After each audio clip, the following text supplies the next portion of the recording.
Look, I'm looking for snatch, but not that type of snatch. My man. They want to talk to you about your extended ad warranty. Yeah, well, they can get my extended ad warranty up their ass. That's I got an extended ad warranty they can look at. Do you guys ever something and then when it's done, you just don't eat it because you don't feel like eating anymore? Something? No. Cook. Oh, cook. Where are we at on the shitting in public discourse? Who was in the class like AP? He might have taught the AP chemistry like that for the week, like for AP week. No. And then there was a different teacher. I have no fucking idea. Because it was like Kale, your bitch of an ex, and a bunch of other motherfuckers. Facts. That's facts. And it's on recording, so if you're hearing this. That's okay, but also you can hear it as Kale, your bitch of an ex. Yeah. Well, I mean, if he's hearing this too, he knows where he fucked up. And last time we went to the sewers and found remnants of our Rat King's experiments with an odd cultist group. And he had broken away from them in the introduction stuff from the session before and is being led into these tunnels by his odd familiar and amalgam of flesh and body, his rodent creature named Pinky. And Pinky stops his master and they hear a faint hum, kind of a very syncopated, rhythmic, and then these voices of these guards bickering. Then we jump to Malik, who's waiting for the rest of the group to arrive in this kind of second floor office space building. Cubicles all about. In the central part of them is this like glass room, and he's dressed in a white lab coat and general street clothes. Other than that, when Oliver Grimm is the first to arrive, hobbles in with his cane, and the two greet each other, talk about Mr. Sterling, and kind of, I don't know, get to know each other, do a little bit of role play and stuff. Two noises eventually interrupt their conversation, though, as nearly simultaneously the elevator dings and the door from the stairs slam open as Luther comes from the stairs and two German travelers, Siegfried and Jürgen, bicker in German at each other as they come to the floor. The former carrying an electric guitar, the latter carrying this like case thing for something much larger than a guitar. And they come to the room, start to fill up some whiskey from the corner, and have a weird interaction with Pinky. Play some music. Jürgen stands outside as Luther eventually comes in and impatiently waits for your patron, Mr. Sterling, to arrive. And you were eventually greeted by this Agent Gable who looks over you in not an impressed way and is very rude and racist and the like. He eventually you follow him back after that awkward conversation to this other back warehouse room on this floor, I guess, like a storage room, bigger in mind, I would imagine. And there's some tables and the room is energized, I guess, in a way. With magic, you eventually realize from the reaction of Siegfried's axe as it kind of reacts to protect its master. What once that's kind of settled, the Sterling unveils a device on a table that is a piece of coil, it's being called so far, that Oliver has been researching, and Luther had an interaction with some smuggling on the docks about, and Malik saw another device similar to it being placed around near the building where you all were meeting and took that down and the like. And Oliver knows this coil is powered by a magical spell called the Cipher of Unmaking that, just a few days ago, one of his good friends was killed by.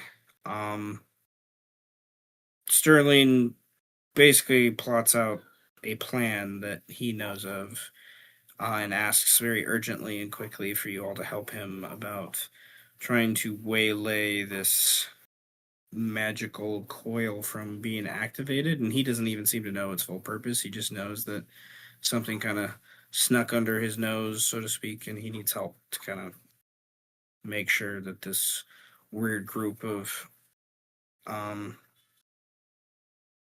don't know, cultists, I guess, is the simplest way to put it. Don't gain control of the power grid of the city as well as the waterways of the city has been the main indicator that you guys have seen so far.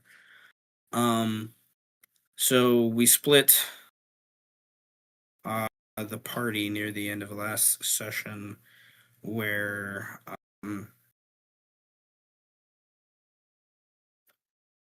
after you guys kind of interact.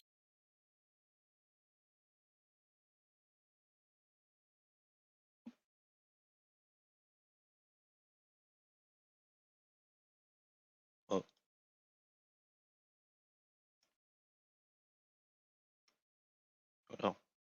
Hello? God has died. God It's is a little dead. early for God to be dead. Yeah. God is dead, and we killed him. God damn it! Fuck! For a second, I was worried that this was my Forsaken. my internet going wrong. Why? Why? For what reason doth we find ourselves in this situation?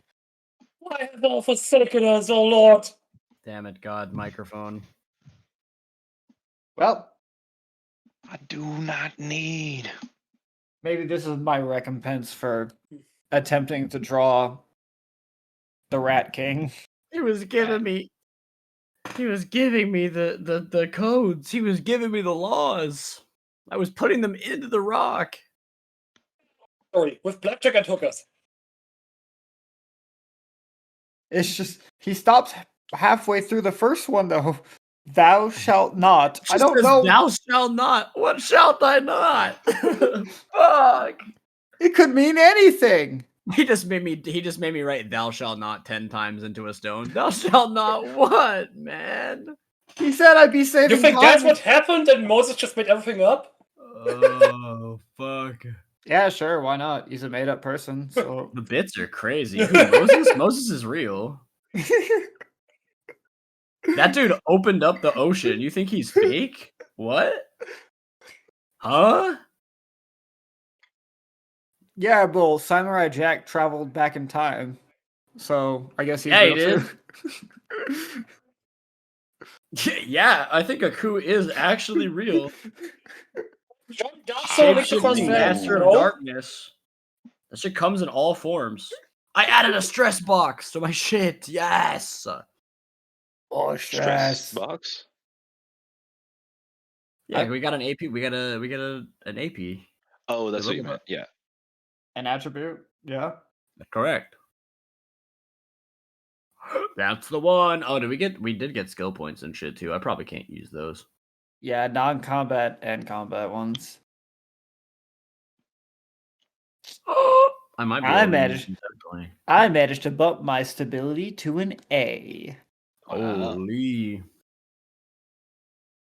I'm fucking stable as a suicidal person. Wow. How many did we get? I might have gotten a little bit too slow to remember. Just one. Just an AP. We leveled up. In particular, I don't remember what page. We went from 3 to 4, so we should have got 1 ability point, and then I think it's 2 and 2, or 2 and 3. I don't think it's 2 and 3. Oops, those are the characters. Here we are. 2 combat, 1 non-combat, 1 attribute. That's 2 and 1. Yeah. 2 and 3. Who the fuck you get 3 from? I don't know.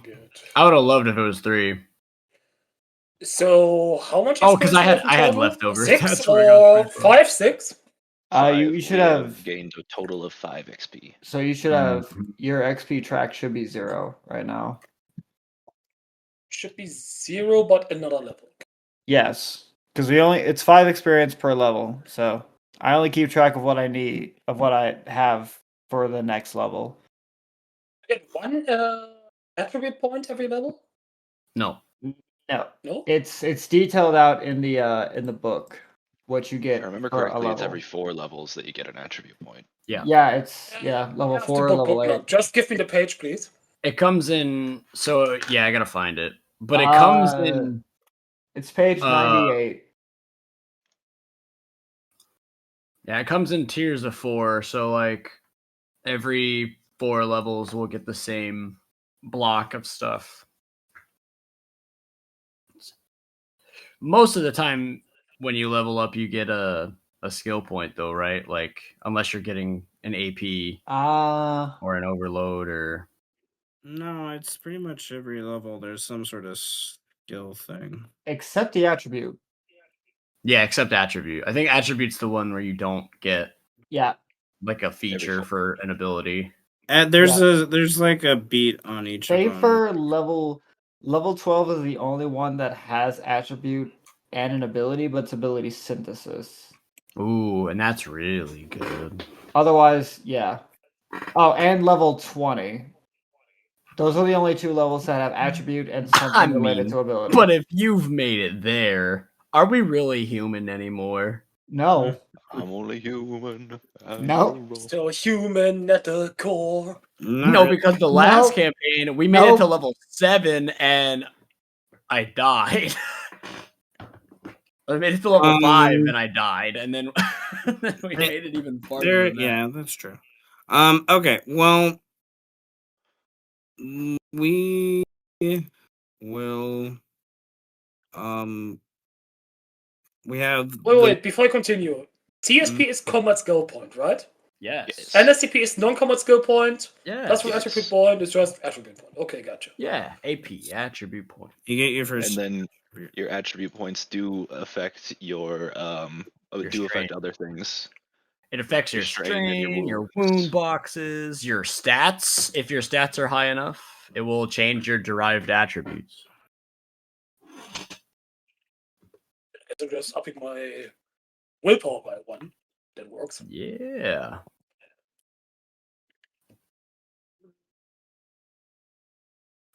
Yeah, that will. If you're upping your willpower, that will definitely affect your strain and definitely affect your wounds for stress. Of how many more? Oh yeah. I don't know why it's not letting me go to that page. There you go.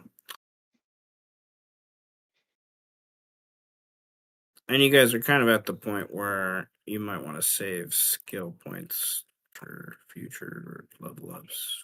That's what I was thinking. Better specialize in some things than just get a D in everything. Oh, I spent mine. I was gonna say, but you have to remember too, though, that like at some point you will have to save them because you'll need more points to upgrade it to the next level. Fair enough. Yeah. So it's like, you know, if you have the opportunity to save them, you should probably save them just in case you want to like bust out on a skill or something. Listen, I wanted to learn how to drive a car, so.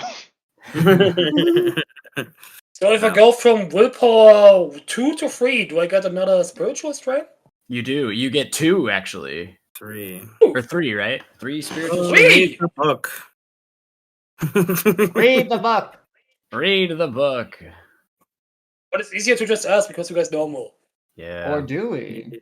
But my brain obviously doesn't work today. My brain. What is I a do piece know of you get shit. from raising your willpower to 3 is a force of will bonus, which means now you can spend less strain on horror checks and stuff, which is pretty fire. And if your willpower is now a 3, you have one more critical wound box. You have both critical wound boxes instead of just one. Sweet.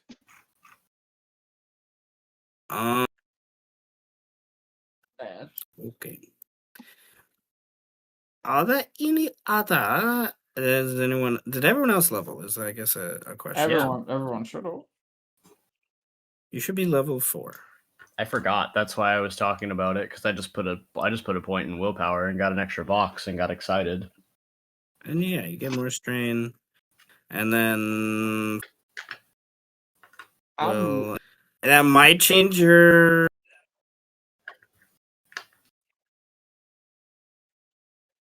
wariness and initiative. Do you know? For the Yeah, it changed mine. Mine went up. Yeah. Because I used my willpower as one of my skills. My initiative was 5 with willpower 2, dexterity, vitality 3. Now if all 3 had 3, does that change my initiative? Read the book. I don't have it open in front of me. I know initiative is 2 of the highest between Dex, Will, and another focus. And then that's I don't know. I don't have them. I will have to look. I believe it is focus. Hey, the book is at 347 pages. Do you think I have the attention span for that? Well, that's why there's an index. You fool. Okay. You know what? I can't even argue that. Fair point. Oh my god, they thought about that a long time ago when they started publishing books. So yeah. Whoa. Initiative is 2 of the highest between focus, willpower, or dexterity, and then you can add your acuity to that too if you have acuity, which I don't think you do yet. But which I think you have a +1 in acuity if you have a 3 in focus or higher. Yeah. Yeah, So I thought 1 no. That means 6 initiative with an additional +1 acuity. Okay, good. Well, do you have a focus of 3? Oh, I heard willpower. My fault. Sorry. If you have a willpower of 3, your force of will is now 1. But force of will is used mainly for damage reduction and for not dying. Hey, it works. I'm a fucking X-Maniac. It's like, force of will you can apply to grit checks. They're not death check, but grit checks are like I'm trying not to die checks, like kind of thing. Gotcha. Like if you take a shit ton of damage, you're trying not to pass out, kind of thing. So you're not dead yet, but almost like a death saving throw. Yeah, kind of. But then there's like death checks too, which are like, but that's like you're literally bleeding to death, and it's like, for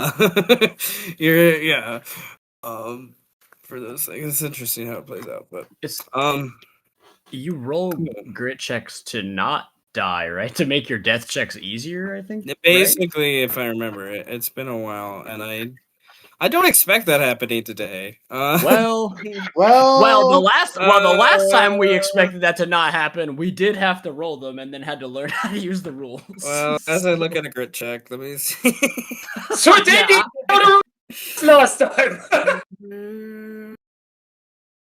Because I almost died, and I had to keep rolling grit checks. Like, I don't want to die. How the fuck do I not die? It's if you're really wounded, you can use grit checks too. A lot of the ancient lore from if this you are game damaged, you may defensively spend initiative point, taking a moment to push through pain and trauma in order to function briefly.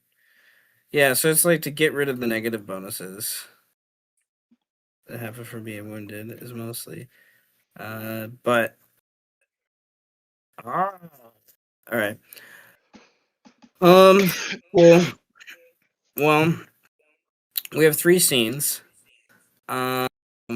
Essentially that were broken up into. One is pretty much a through and through combat with a sub challenge in it of gaining rat friend. Another one is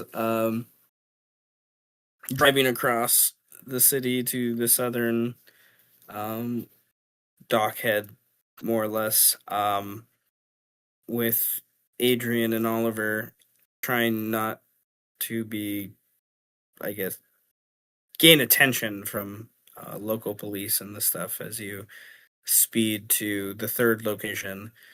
And then Luther and Malik are already at the second location with where we narrated last time.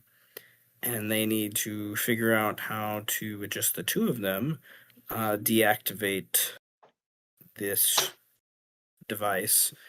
In simplest terms.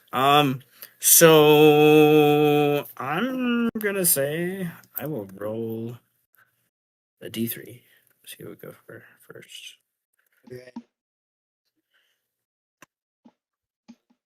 All right, middle. So we are going to begin the session in the in like the back seat of this. No, like you guys had a oh, you ended up. I listened to it earlier. You guys ended up hot wiring a car.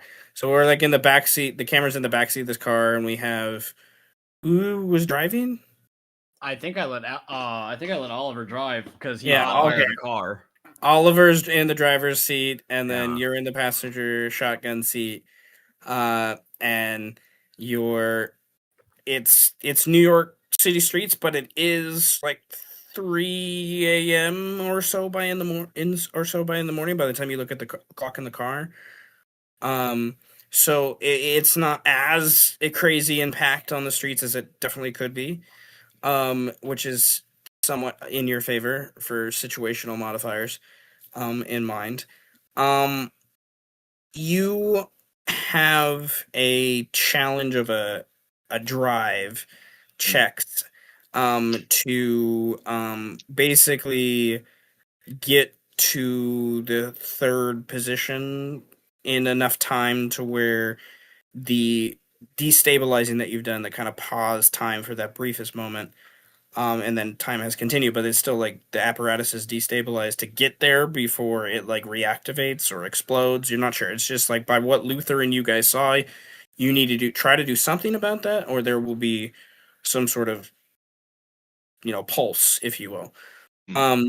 So you guys, it's kind of like a time limit of getting there, but also like if you aren't successful with the drive checks, there's more likelihood that you draw attention from a cop or someone, because you're just driving funny. Or, you go down a weird street or run into a trash can or whatever the case is. Shit, we hot wired a manual. Fuck! Yeah. For that idea. So, it is in the book. It describes this as a parallel. Barely know how to drive. In simplest terms. So you have to get basically successes, a number of successes, and the number of turns doesn't necessarily matter to the number of successes on the whole, other than one of the other the clock timer I put on of like the chance of being seen or by a cop, or yes, you drive fast or whatever, or the other like. So you can of course, modify checks with skills, and I would like at this point to remind you of motivations, and how you can invoke your motivations to give a D3 on bonuses. Yes. To assist with stuff where applicable. And I forget, with invoking motivations, is that per scene or per session? Let me remind myself. I think it's my session. My gut wants to say The extra D3 is pretty strong. I think it's session, because then you can get the core value and then it becomes 2d3 per session instead of 1. Also, is there That's anything also working scrolling to the against book us right other now. than time? For this initial part of the challenge, really, it's time. Just time. For this initial challenge, I would say. But where? Oh, I went too far. Should also have this shit open. Motivation. You fools. 21. Principles. Suck. Exploits. I scrolled right past it. Unscroll really bad.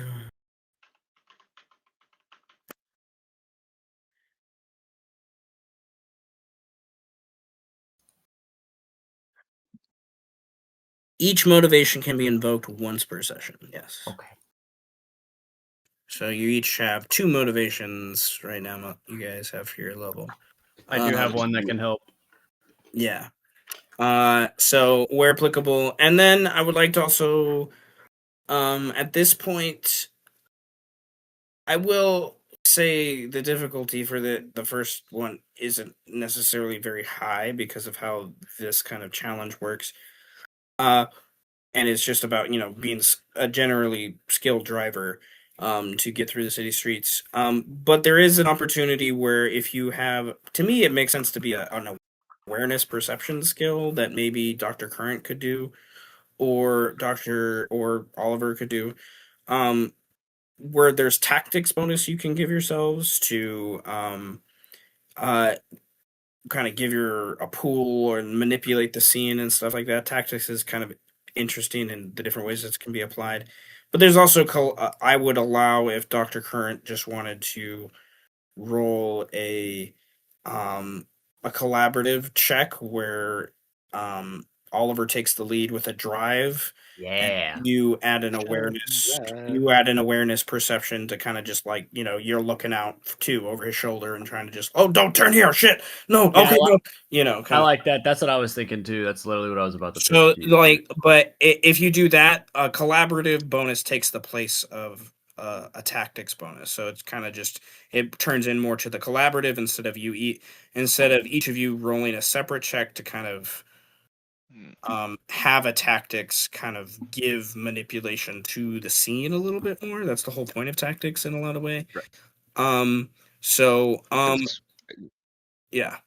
I was gonna say we could say that since we're both from the city, we might know secret back routes or something like that we can maybe take and sneak through, so that we don't necessarily always have to be on the same main road.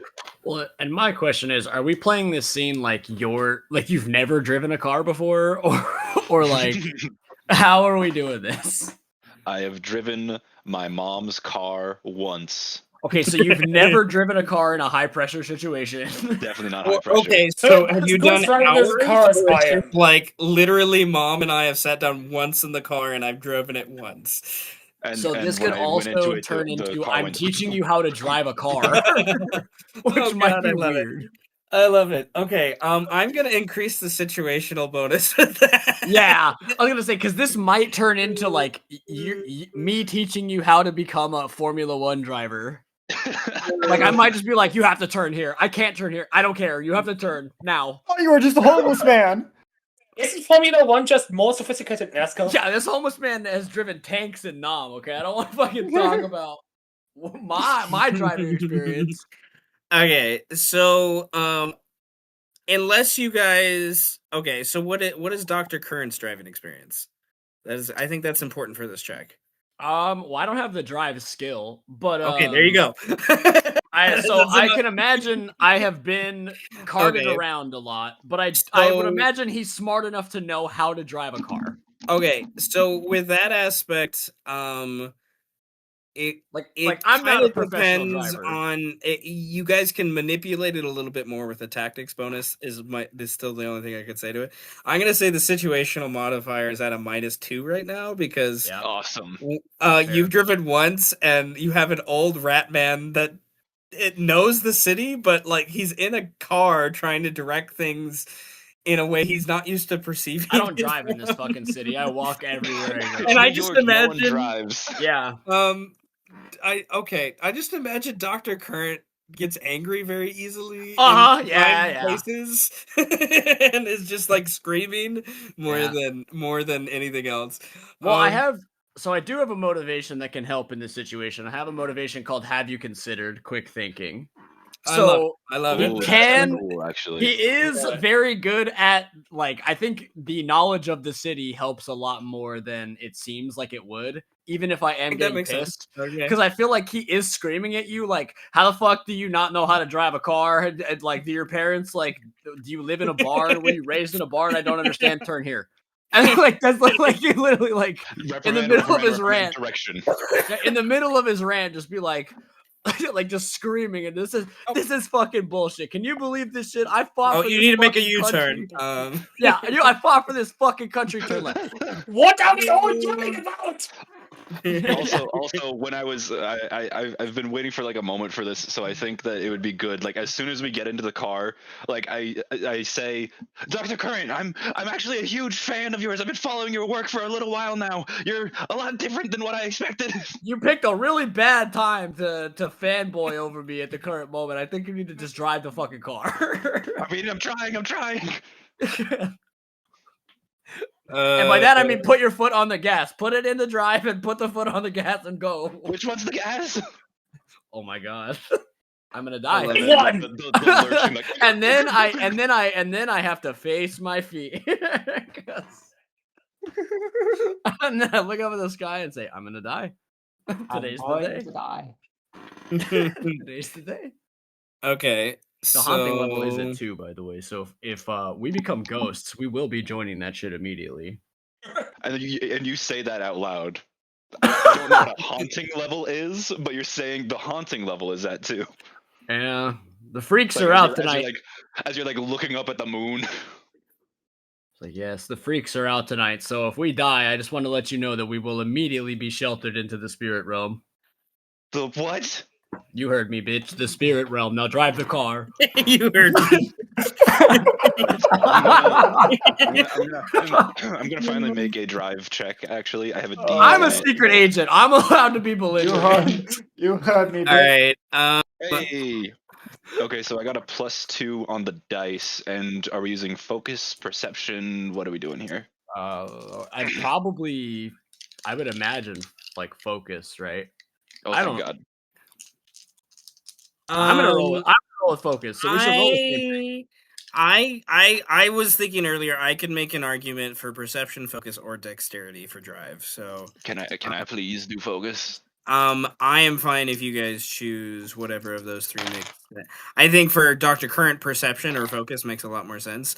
But I'm fine with focus because of everything we've said of the belligerentness that Oliver has to he has to really oh my god, if I let my hands off these, you really gotta lock screaming at me. Bro. I have to turn. Do I use my signal? Do I not? Shit! I almost hit that person. I don't really that guy shouldn't have been in the middle of the street, man. What an asshole! Fuck that guy. I think you're relying more on his eyes than your own, as you're just the pressure of learning how to drive. I love okay, so we are at a -2. But I also got a +2 on the dice. So okay, and then with my focus, I have a 6 altogether. Okay, so what do you get with your focus, Brandon? Or I am at a 5, and I can pump it to 6. Or we can use the motivation. You know what? I'll use the motivation. I'll open up the channel, the current, if you will. I'll open up the current. Oh. Yeah. Okay. And you're gonna get. Is it a D3? It's just it's a D3. And you can mark towards core value stuff. The fuck? Not like you just launched. Yeah, I dropped my die on the floor. I'm gonna have to find that now. Okay, well I rolled a 1, so that's perfect. It gets up. You just had to roll to get to the 6 anyways. Yeah, but okay. Yeah, but that's important for the core value. But that also means in session report at the end of the session, that means you get things back because you used your motivations, or they were invoked with meeting the lead player's check of 6, you gain the maximum collaborative bonus of +3. Let's go. Let's go. So you -2. add -2, so 9 minus 2 is still a 7, which is really good for a fucking drive check. I want to say. I want to think that it's still like a really panicked 7. Like this is Yes. it's a 7 on accident. Panic 7. But it's important to know that with that check, you are mostly successful. Like you verify with the other kind of information. And this is where I'm gonna ask, it's essentially what this has turned into is, would one of you like to spend mental strain to break the tie to ensure you're wholly successful? Yeah, sure, I can do that. Okay. So, because you basically were tied with what you just rolled to like complete it in one check. Oh hell yeah! With what? So you spend the one last mental strain as you're on this main street, and Dr. Current is yelling at you, and he gets really quiet, and he sees like this car, and it's a police car, and he tells you to make a quick to the left, and you have to really just like lay out the geometry you need to do so you don't hit like 17 things in the process, and make even worse noise and slow yourselves down and get down this alleyway that kind of turns around back towards this odd kind of structure. It's definitely kind of businessy, but it has this construction element to it as well. Like it looks very industrial, I should say. And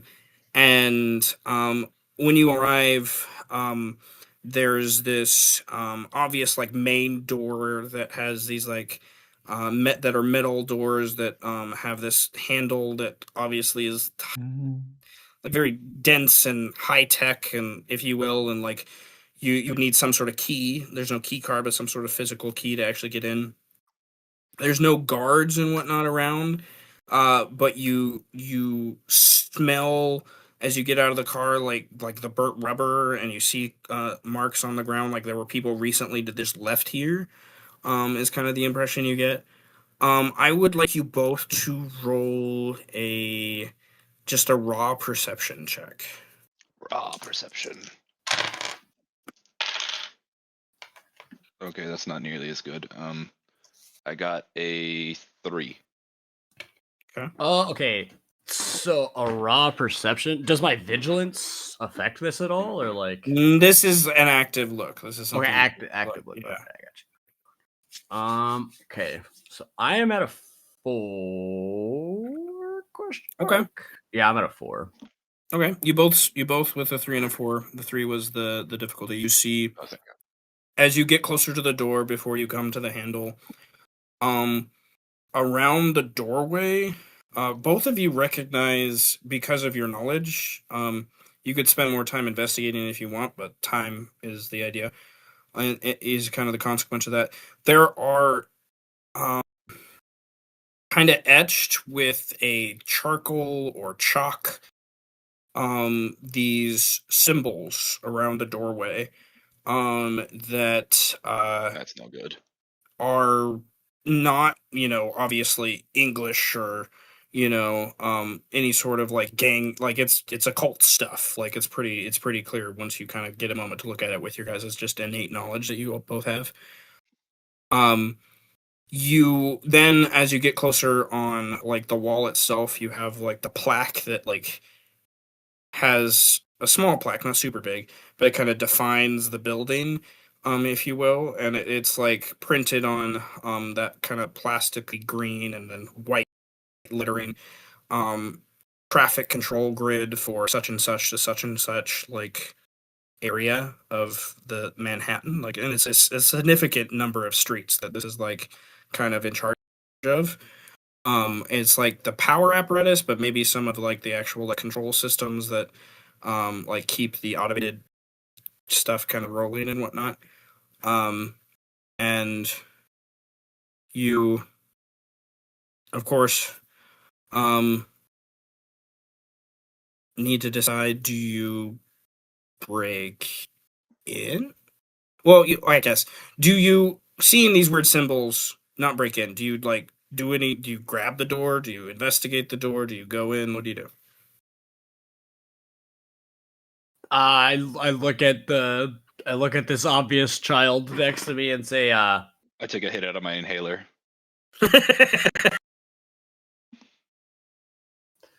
And then I deep sigh and just stare at the wall and just, so these markings are obviously occult. So yeah, what's the move here? What are we doing? Are we just busting in? Are we? I want to trace my hand sort of along some of them and try to determine, do you think it's a trap? Do you think it's warded? What do you think this is? Well, ghosts don't tell me that it's warded. I feel like the ghost would have told me a long time ago. Like all these pigeons everywhere would have told me. It's imagine, if you will, a plane of existence where if I was a bird and I came, it's like a bird flying into a stained glass window. Yeah. What is either of your level in rank, if you will, in occult or eldritch knowledge? B and C respectively. Mine is B and B respectively. Okay, I like that. Okay. With a B and taking the time you've taken just to kind of look it over as you've been talking to each other, these symbols are more of a warning, if anything. There's not magic emanating from them necessarily. There is some, you can tell with your eldritch kind of perceptions, but the meanings of them hint towards something that's you would almost see on a tomb of a pharaoh, or if you cross, there's something bad that's going to happen to you, kind of thing. It's not that it's gonna shock you, but it's a warning that going further is a bad idea, kind of thing. But there's also there's also in essence that there is a little magic coming from it, so it's it might not just be a warning to you. Oh, you know what would be a really good skill that I didn't fucking take as a medium right now? God. I wish I had psychometry. Oh, I would just touch it. Figure it out. Psychometry is awesome. So I'm gonna have to invest in that next time. We'll see. You also, as you've taken the time to look, the door knob, the door is closed, but it's broken. The doorknob is already broken. The door is closed, but the knob is not secure in any means. Oh, so we could just roll it open in theory. Mm-hmm. Are the ghosts telling you anything that might be happening around here? You ever seen Raiders of the Lost Ark? Yeah, a couple times actually. Yeah. It's telling me we probably shouldn't open the door. And then I kick the door open. There's a little bit of resistance at the lock, and then and it's a heavy door. And it's double doored, but the one side doesn't open. It's just the other side kind of swings to you. Big warehouse shit. Yeah. And you come in, and it's electrical connections and piping and big transmitters and transistors and whatever they're called, coiling different things. And then there's an obvious computer station in this small room that's been gated and insulated and whatnot. And that door is ajar and open. I imagine Dr. Current sees, maybe not Oliver. There's a couple rat ghosts and stuff that walk into that room, kind of leading you in there, if you will, trying to hint towards this idea of they smell something, they sense something, someone was recently in there, and that's the next place to kind of go. And so what we walk into is not the coil itself, though. Not obviously where you're first standing, though. It's not in this area. Like once you see this, there's like it might be actually hooked up to the computer room. But Interesting. So I guess we go into said computer room, into said security or server room or whatever. Mm-hmm. You see like a security computer room, like but both of you, it's not it's your warenesses are both high enough. I sense this just naturally without any bonuses. There's like a ringing in your ear when you enter this room that like it's something that like you don't put your hand, you don't have to put your head to your ear, but it's uncomfortable, and it reminds you of the room that you went in with Mr. Sterling in a way. Like there's a similar kind of vibe when you went in there, but it's not plated, it's not like secure in the same way. It just has that very similar vibe. And you get you find an old like 80s computer that takes up like a quarter of the room in the corner that's just, and then there's this other apparatus to its right that's hooked up to it somehow. And Dr. Current, it reminds you of the thing that you have in your pocket that Dr. Abrams gave you. Like it has a similar thing to it. It's much more updated tech than the other stuff. It has a cybernet, as that's kind of beginning that idea at this point of like ideas to it and modern technology being applied to it instead of this old kind of steampunky stuff that was part of the previous one. And there is a similar pulsing and syncopation, but it's very digital and harmonic with how it comes from the computer and whatnot. And there's like even like a fax machine that's like printing off things and whatnot that's going on, and it's like it's still active. Yeah. Oh, like it's okay. Like so, it's basically like the running version of the machine we made. Mm-hmm. Okay, so but it's working. It's working. Yes. Oh, okay.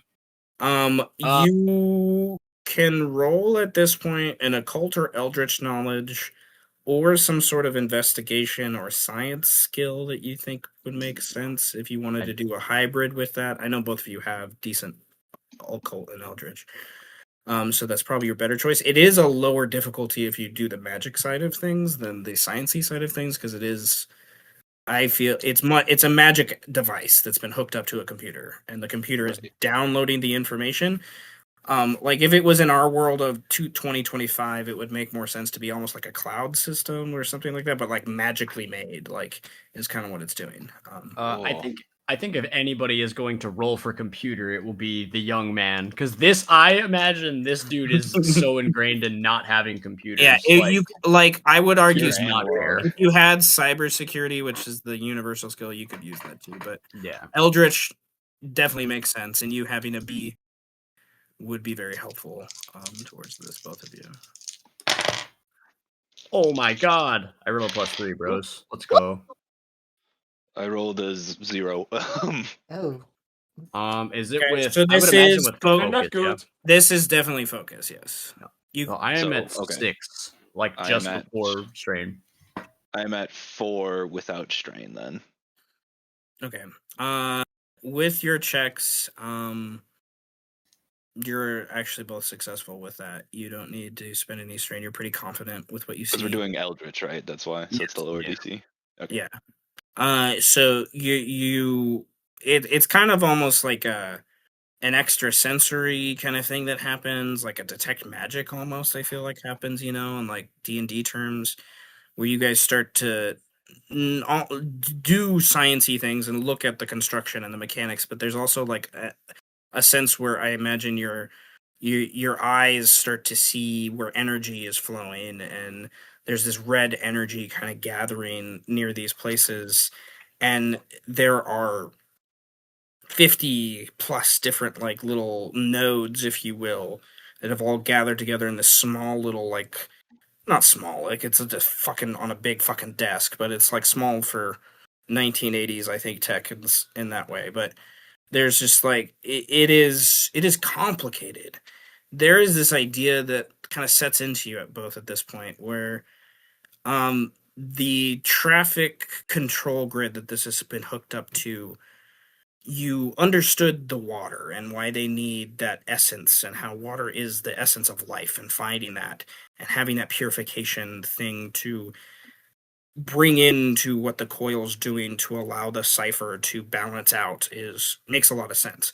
Taking that away with what you've already done, now there is a complication in this one where they're trying to organize movement and life and breath and action in this kind of discordant symphony of sounds and people by trying to control how people move and where they're moving to try to organize them to have a concentration of people at certain places in the city.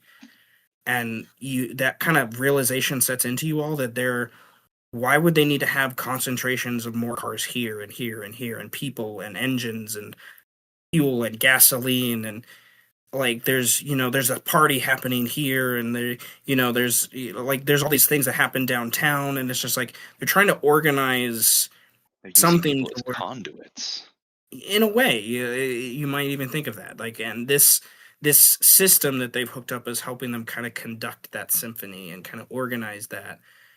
And another kind of realization sets in on the layer to that, as this, you deactivated one of the parts. Yes. This one to deactivate is going to be extremely difficult, more than the others, because of it's kind of a failsafe in a way to the previous one. And now that energy is kind of placed on this one, and you have to combat that magical tension along with trying to just break apart it without it destroying, and then having some sort of pulse that basically destabilize the entire traffic system for that part of the city. And you have crashes, you have accidents, you have the hospitals being overwhelmed. You thankfully already probably saved. Well, you don't know. The power grid is where Luther and Malik are going. Like, the hospitals may be even overrun even more if the power grid gets kind of compromised as well. This is going to be the first very difficult check, I'm going to say, that I'm giving in game for what you need to do to try to deactivate this without any consequences. There is a chance by getting some success with this to deactivate it, but there's still a pretty dire consequence that happens from it. So it is going to be an Eldritch Knowledge check, where one of you are the leader. You can do a precursor tactics, like preparation with it, by adding more degrees of success to the Eldritch Knowledge check you've already done to try to give you another bonus on top of your check. Core values and stuff definitely can come into play. And the situational modifier here from your knowledge is at a +2. So you have that added to your roll as well. This is something that both of you feel overwhelmed by. However, magical surgery almost on on a city, not on a person. The thing that was given to you, Dr. Current, by Dr. Abrams, can, if activated, lower the difficulty, but that's going to require its own check, and therefore you won't be able to help Oliver if you do that. Ooh, I don't think I'm privy to giving this child information that I have a thing that could solve this problem. Mm-hmm. So I think we're just going to try to solve the problem without the thing that solves the problem. And if we do it without it, then I can be like, oh, hey, by the way, don't worry about it. Yeah. Don't even worry about it. Yeah. Before we roll the check, as you guys kind of sit on this realization of the dire consequences of this, I would like you to both roll a horror check versus despair. At a difficulty of 2. To, kind of get into how you potentially could if this doesn't go in complete your failure, there's potentially hundreds of people that could be lost, injured, chaos on the streets, power gone and the like because of wrecks and accidents. So what do we get? I got a +1, and I'm guessing I'm gonna choose stability so that I get to keep my focus. So that's a 5. So I think I'm pretty good. Yeah, I rolled a -1, but my willpower is a 4, so I'm just gonna come in at a 3. Okay. Not use any spiritual. All right. Well, You got both cool heads. you both still are minorly stressed out and stand to lose 2 stress, but you both can spend 1 strain to kind of Yes, piece sir. yourself out. You can mark another acclamation, whatever it's called. For Thing. fatalism. Yeah, as you guys get kind of closer to being, once you get to 5, any difficulty of 2 is Okay. you don't have to roll anymore. I'm you're at just like, 3. Oh, right so we're now. not doing the threshold version of you pass a 2, you just pass 2s. We're still doing the counting up. oh, that's right. That's right. We discussed that last time. Yeah. I forgot that. The old rule, we did it so many times. Okay, so thank you for the reminder. My brain forgot that. So you guys can,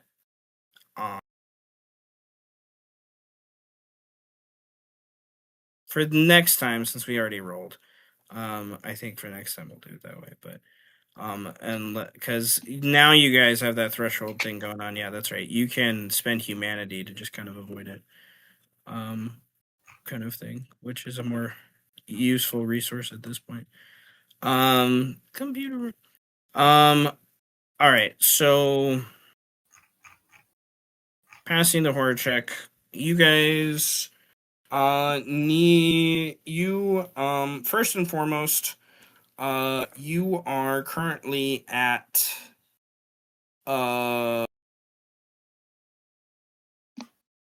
with your tactics bonus that you've already rolled for the previous occult knowledge and eldritch knowledge check. You're already at a +1. You can spend up to 4 more strain between each of you Hell yeah. to get that to a +3, and that needs to be mental strain, so that you decide how many between each of you want to spend between the 4. I got 10. So Yeah, I got 11, so we could just do 2 and 2, right? 2 and 2. 2 Yeah. and 2. So that gives you a +3. Yep. You have the +2 from the situational modifier, from the thing that he has, but also just like your knowledge that you have. So you have an innate +5 you're rolling on this, which is pretty damn good. Like I said, the difficulty for this is pretty high. So this is an Eldritch Knowledge with focus check. Can you take the lead on this one? I can do this. I got this. I don't got this. Oh shit. Okay, well, I rolled a -1, so I think I'm gonna re-roll that. I have also rolled a -1. With a C, what do I get again? I know I can pump You strain can to it. only but- pump up 3 strain. That's it. Yeah, up to 3. My reroll had good returns. It gave me a +1, so I'm at a 4 before spending strain. That would put us at a 9. Well, with since he plus did say 5. it was really difficult, I'm going to pump at least 2 mental strain, so that it goes from a -1 to a +1. And then plus is it focus that we're doing, or is it? Yeah. Yeah. Okay, so then that'll be a 5 to add to whatever he got. Okay, so you're at. All right, so can I use my other motivation? The basics of life? What comes around? Like, because this is gonna, like, affect so many things. Like if we turn it off or we don't turn it off, it's like it could hurt me. It could hurt my boy. It could hurt like everybody, a bunch of people. It could turn off the whole fucking traffic grid and ruin a whole city block's worth of lives. But I mean, it's the basics of life. It's the basics of life. If I fuck up, we die. Yeah, exactly. So I rolled a 2 on the D3, which is just a 1. So that gets me up to a 5 without strain, which is where you're at. So I think we will keep that. I'll keep the 5 with the +5. So we're both coming in at a 10? Question mark? Or no, it gets applied. It gets applied after everything. So I think we're the +5 is added. Okay, so without the the +5 gets added after we look at the collaborative thing. So yeah. Without the +5, you have what again? So we're both at 5. 5 and 5. So is it okay? So 5, then that gives a plus.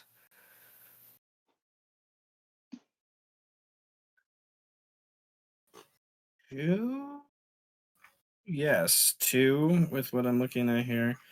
And then okay, so that's a 7 plus 5 is 12. Yeah. Sounds pretty good to me. That sounds pretty good. Damn. Okay, cool. You guys perform a task that is beyond comprehension in some ways. Like a 12 is described on the higher end of Herculean tasks that trained persons cannot handle without stupendous luck. I'm willing to believe that we got pretty lucky here. Yeah. But it was also one of the things, like, if the other group members came to this one instead of you two. Oh. Kind of a different vibe. Disastrous. Hercules didn't have a car. Hercules was the car. Yeah, he was the car. So, 12, yeah, was the DC. We're kind of our two characters are kind of min-maxed for this specific thing. moment. Yeah. Again, as soon as we get into actual combat, I'm pretty sure we're going to die.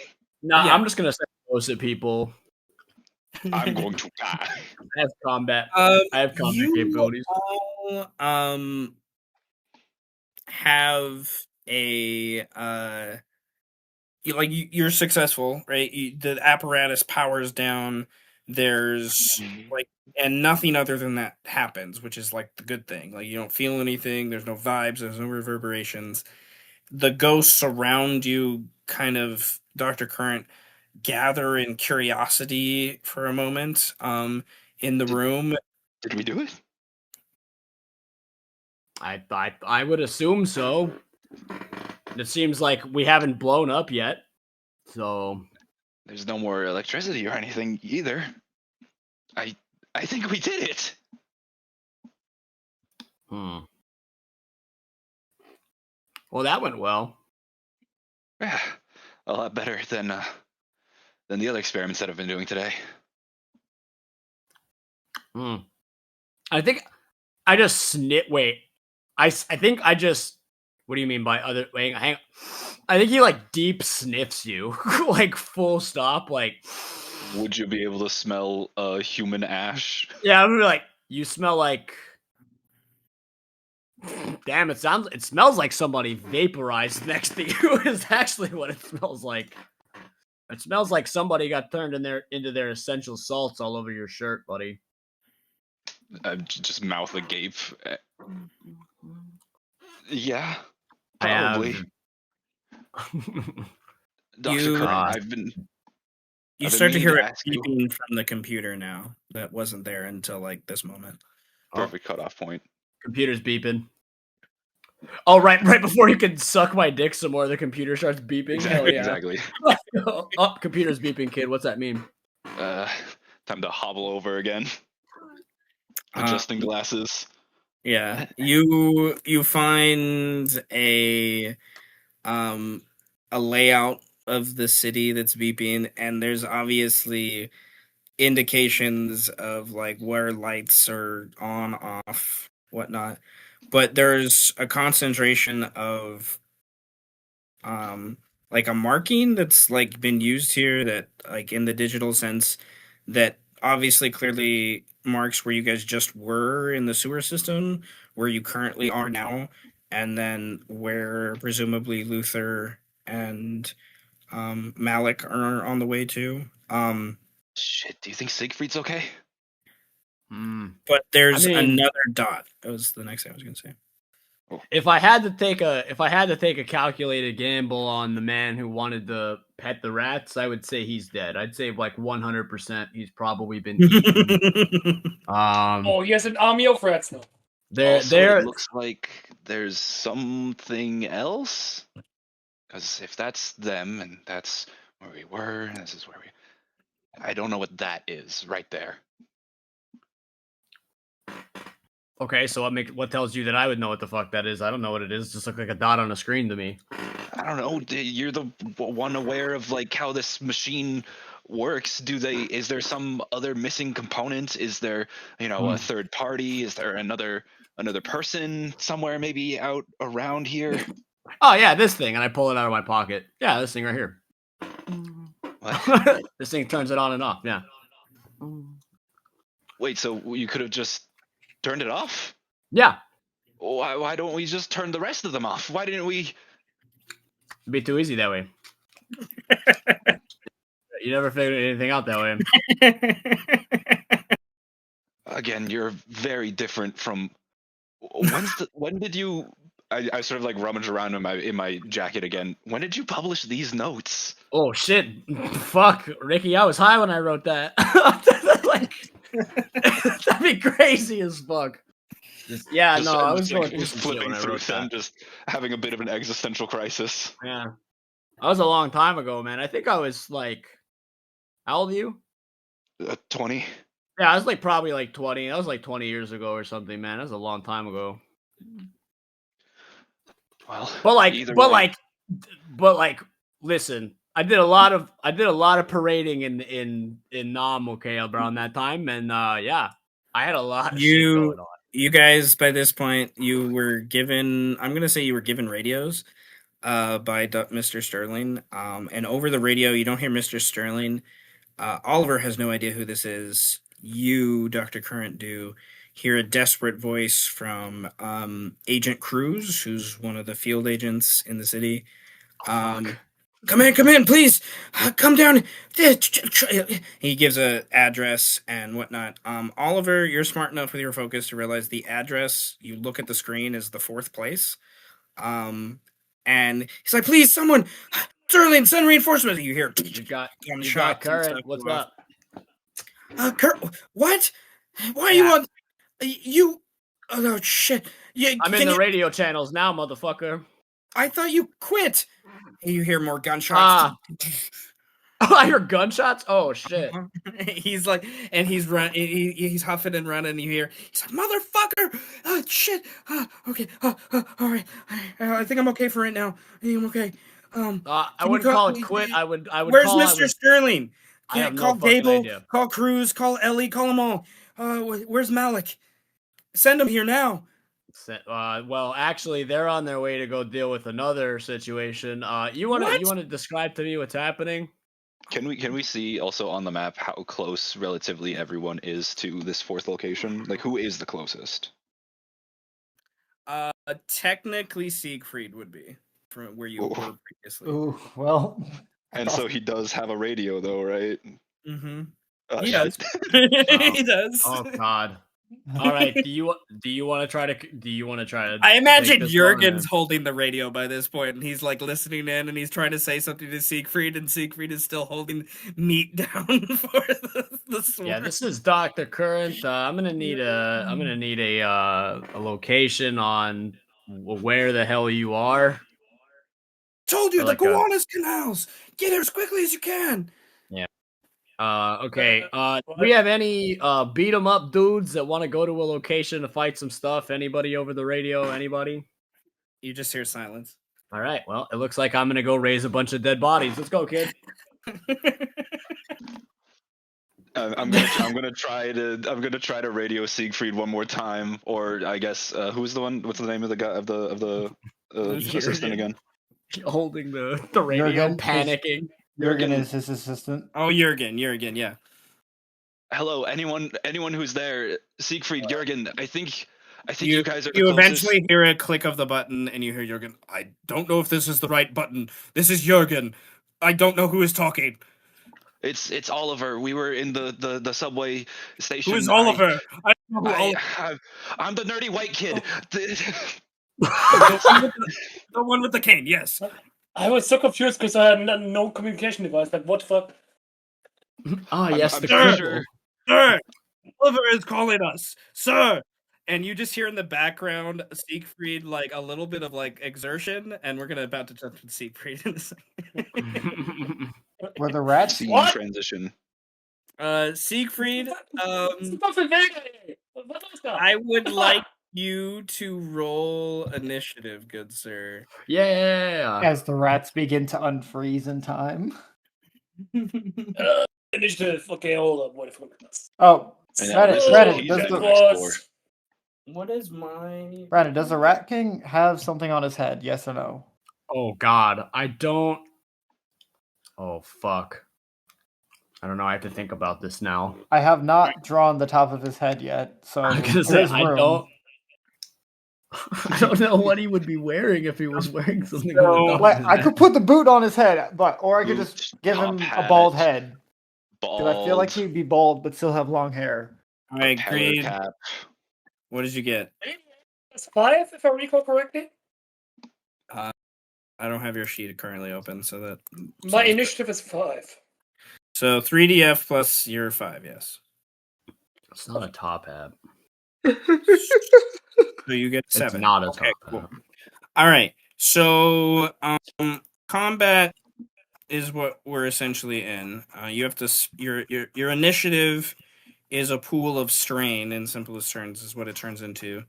When you roll it of how many times you can act, how much you can act before the round restarts. And the like. I'm trying to go to the different combat actions. Remember where those are. But nevertheless, I rolled a 4. Not as not very high. But you definitely get the higher action for that idea.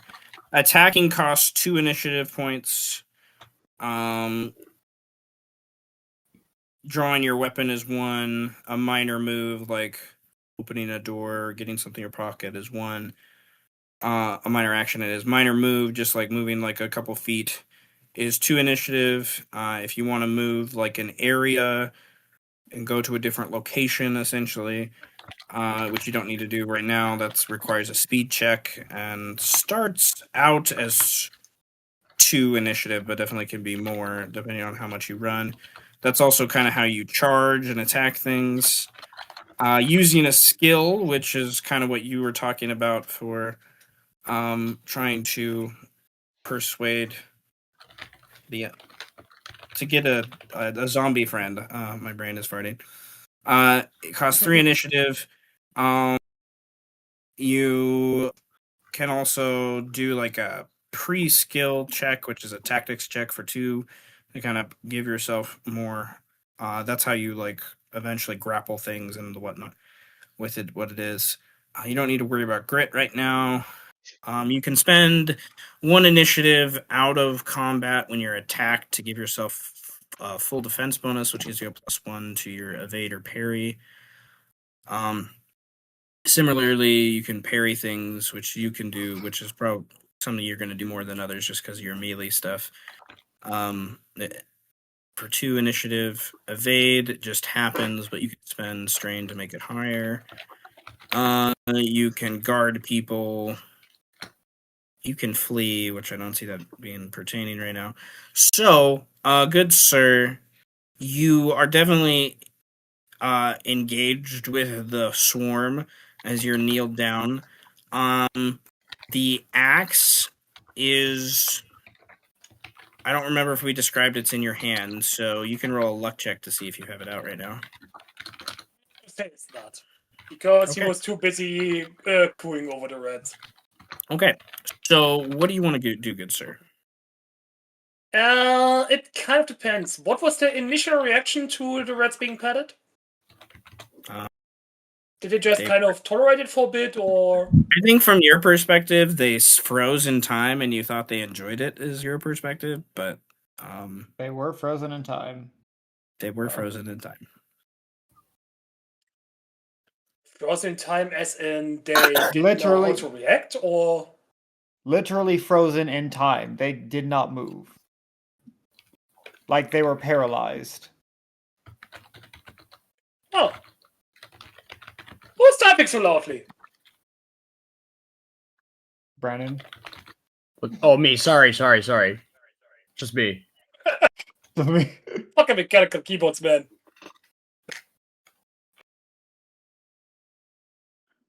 I guess at first I'll try to assess the situation, which, if I understand correctly, you should cost me like 2 initiative. So you're trying... Sounds like you're trying to do a tactics thing. A tactics thing, yes. Assess. What's the general reaction like? Are they obviously hostile? Because Siegfried isn't stupid. If they are obviously hostile, he's going to fucking run for it. Alright, that's a skill check. Okay, that's gonna be 3 initiative. Which is fine. You have 7. Okay, that's a awareness with... I say that's an awareness or empathy check with charisma. Let me double check what I have better in them. Awareness is a B. If I understand that correctly, DCBAS, which is its own thing. And S is basically 2 things: replace +2 and temp strain, correct? A B is a reroll. A B is just a reroll. Okay, this is still confusing. I need to read up some more. Okay, then. B is a reroll and up to 3. It has also... You have all the previous ranks as well, but nevertheless, you could spend up to 3 strain on it. Or the reroll. Okay, so... yeah, roll a charisma... 3 DF plus your charisma, and then you can manipulate after that. This is versus their wariness, I guess. They're not immediately hostile. And you are trying to... Well, I'm going to say this is like a weird social interaction check. Where you could roll, a weird social interaction. My brain is kind of laughing as I say that out loud. Where you're trying to essentially, like, sway them, to your side. So it's all about degrees of success. I'm going to say we're going to change the skill for this once I realize what this is. You're rolling with charisma, but this needs to be either presence or intimidation, or I could argue doing a hybrid check of some sort of animal thing, because they're not really alive in the same capacity too. So nevertheless, you're rolling 3df plus your charisma, and I'm gonna say, if you do you have I'm gonna say intimidation, hybrid intimidation with a animal handling something or other, which you don't have. So this means you as a hybrid check, you only can spend the lower.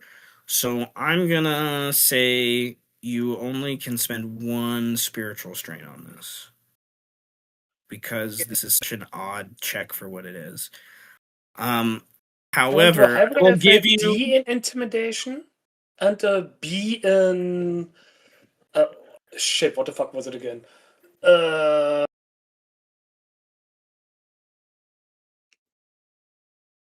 What did you say initially?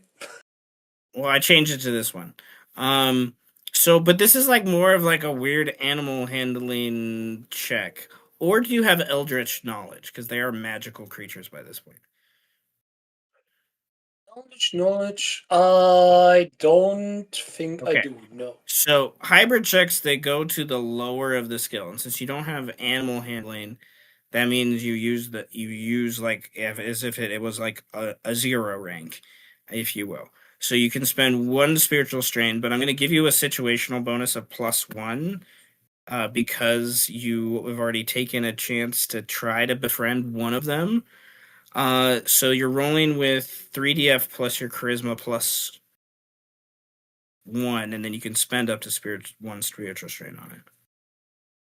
I will do that, and I should have a 3 total. And they're going to oppose you now instead of it just being a raw check, because you're trying to influence their behavior. They're going to oppose you with their discipline or willpower. Discipline or stability, that is. Which they don't have either in. So there's just a raw 3DF check. So what'd you get? I hit a 3. Got a 3. All right. With a 3, they got a -1. That is 4 degrees of success. Which, good sir, how many degrees of success does it take you?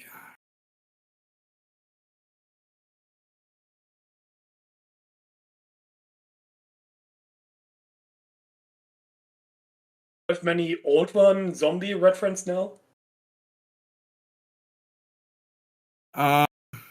1, 2, 3, 4.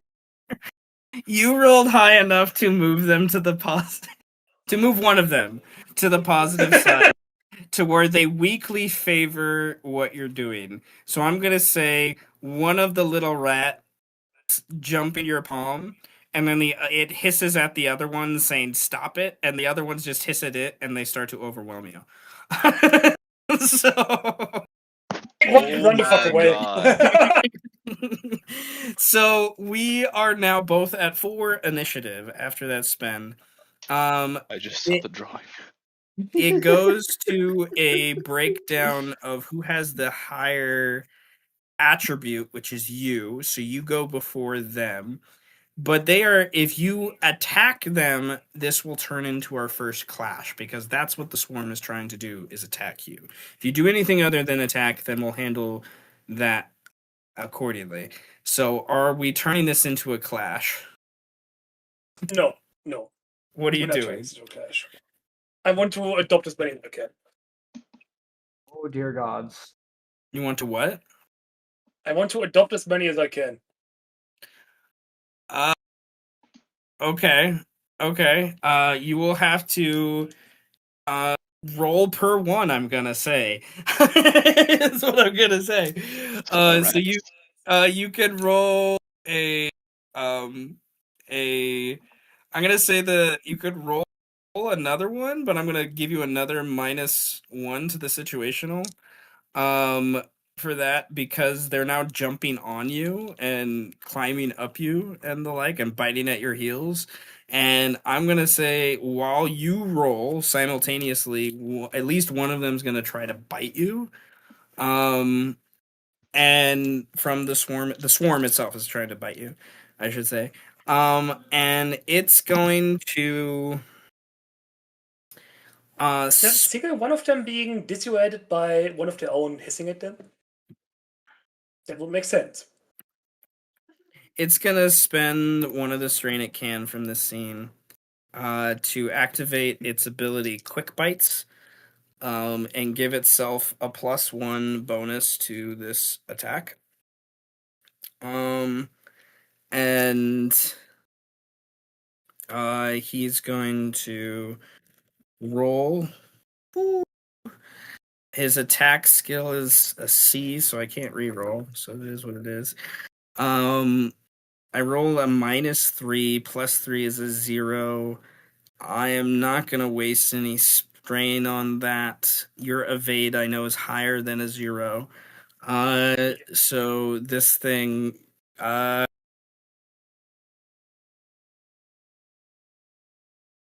will the situational bonus apply to evade?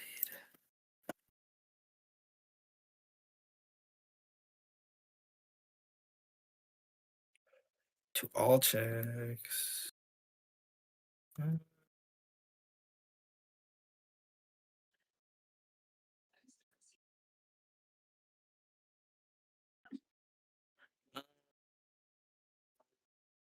Okay. No, okay. That's an actual check. Okay, cool. All right. So that is 2 of their things. So did you roll your next roll your, if you haven't already, your charisma check. Your next one. That's just damping again, yeah.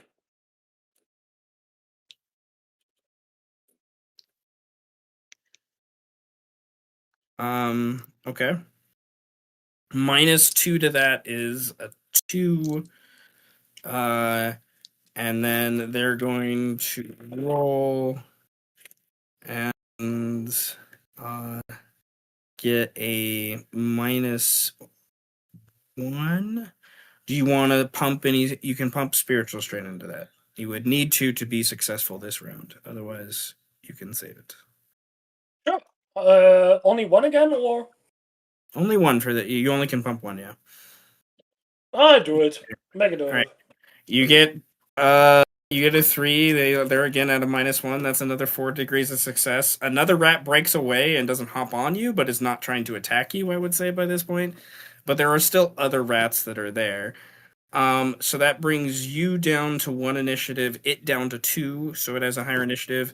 The swarm is going to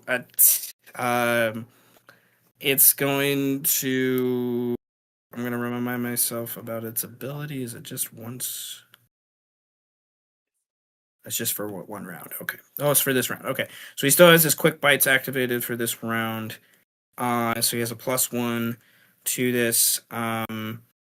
They're going to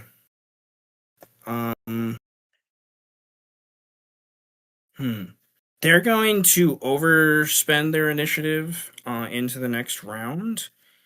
And they're going to you have like a lot of them around you at this point, like, and their undead nastiness, the plague that emanates from them, starts to get to you, if you will. I need a dexterity-based athletics check to avoid the plague that is trying to, rub into your eyes and nose, and their bites trying to, you're trying to fling them off before they become too effective. What the hell is athletics in this game again? You're rolling with dexterity plus your dexterity. Athletics is a combat skill. Right, Why it's do they going... have athletics? I have it. I just misspelled it. My fault. Okay, it's going to spend Affleck. the... It only can spend one strain. It's going to spend the one strain it can to turn that into a number. What is yours? Dexterity. PDF +3.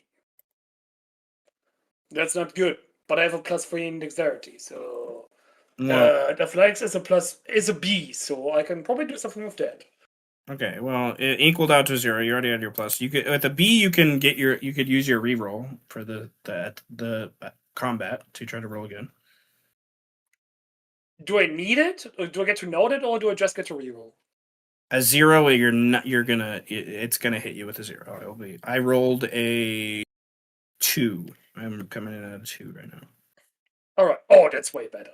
With a 5, you knock the suspecting rat that's trying to bite into your eyeball, and inflict you with this plague disease thingy. It would have done just automatic health damage that you couldn't have avoided. For that idea. Nevertheless, you fling it off. That overspends its initiative. You still have one initiative left for this round before we re-roll. Is there anything you want to do, or you can overspend, but that does mean you get an extra subtraction to the next round of initiative. At least with the other one that was hesitant. So I want to try to go for that. So I guess I overspent. Okay, so you're going to overspend by 2 to do another charisma animal handling check. All right, do it. Yeah. And after that, Secret is a bit... He's not very charismatic, alright. But he's a bit of a naive fool, but he's not foolish enough to believe he can befriend all of them. So 2 is enough for him.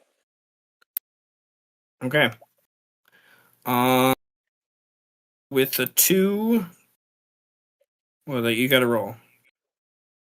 I'm on it. Okay, got you. Okay.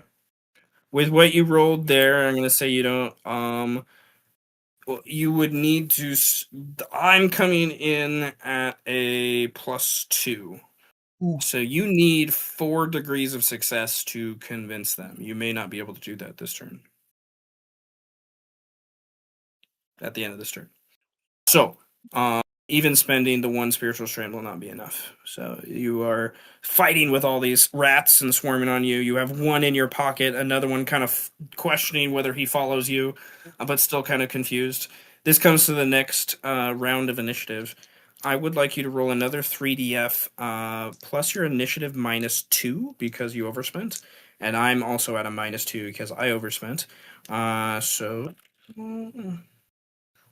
3DF +3? Gotcha. -2, so it's just a plus. Ooh, I rolled really low. It's really not that hard to understand once you get into it. I just realized it looks intimidating at first, but it's really not. No, it's very cohesive once it starts moving together. I don't have any proficiency in discipline, so I cannot re-roll initiative. So I'm coming in at a 0 for initiative. So the rats just freeze. So you just kind of have to overspend if you want to do anything, right? Basically, basically, I can't do anything this round. So what did you do for your initiative? I want to befriend one other rat. So how fucking adamant on that now. Well, what did you roll with your +3 from your initiative? That was a 2. You rolled 3DF +2, so you should be. That was your last charisma check. Roll again for your initiative.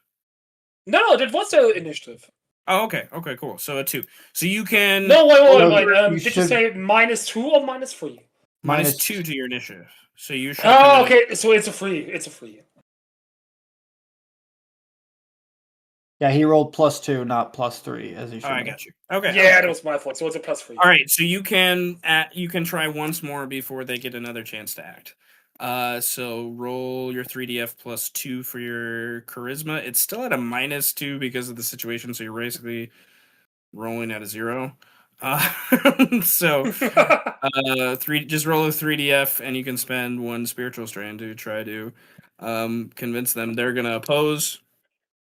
I think I'm going to need a spiritual strain.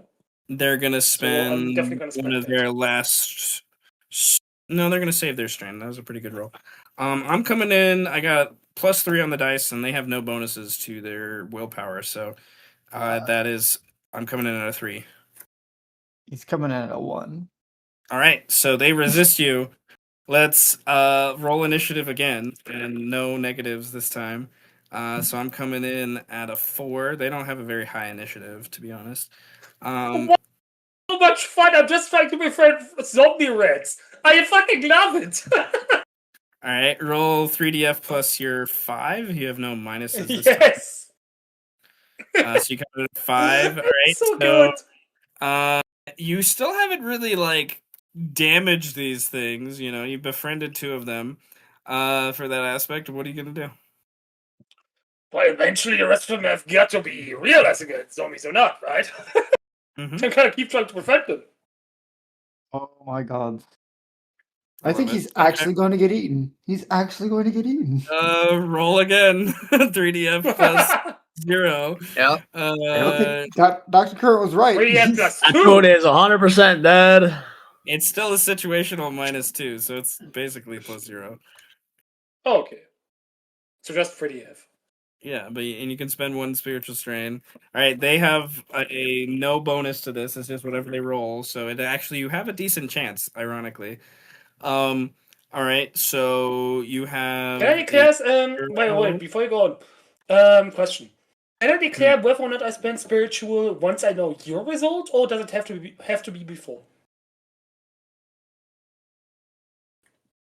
I don't know if there's a specific rule about that. I think we discussed the results. I'd have to look again. I'm fine with us. You're God, so you decide. I'm gonna say this. I'm coming in at a -3 is what I'm coming in at this roll. You have a 0. You have to have 4 degrees of success, so you need to spend 1 spiritual strain. You have a chance to convince 1 more, or to be kind of okay, or solidify that the one of the 2 you have is indeed your friend. With a +1, I would have 4 degrees of success and could get 2 in total, right? Get 3 that are kind of included. They're not your friend, but they're just not attacking you. That's right now. You need to do more work with them to convince you to like be more friendly, is my point. And you could do that. But they're gonna attack the ones that aren't convinced, because it's a swarm, are gonna attack you. So can I do something more specific to kind of break the cycle? Like give them snacks or something? If you want to essentially do a tactics with another skill to try to manipulate this, you could do that, but it's like a setup is kind of what you're doing with how that would go. I could see you doing some sort of empathy check, maybe, to give you upwards of a +3, or to give them a minus. Tactics kind of turns into this other pool of things you can do once you get the bonuses, in simplest terms. So, but that would require 2 initiative for you to set that up, and then it would come to their initiative at 4, because that would drop you down to 3, so they'd get a chance to bite you once before you could do another thing. So I have no tactical acumen. My empathy is at a C. Okay, that's and not empathy. very good chances. Yeah, Is and there it would any be. Other way? Insert idea here. I don't know if you have an ability or something you could use. I don't know. Can I just say I have some snacks on me that they might like little cheese bits or something? Roll a luck check, and if you get a +2 or higher, it will be worthy of their attention, at least one of them, and will lower the situational bonus to -1. I'll say that. Is luck just a straight 3DF?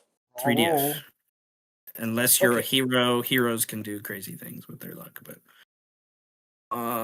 you have something on it, and it's enough to like make them eat something, but it's not enough for them to not want to kill you. I'm going to say that brings you down 1 initiative to bring that out. And then we're both at 4. So they're going to bite you while you do what?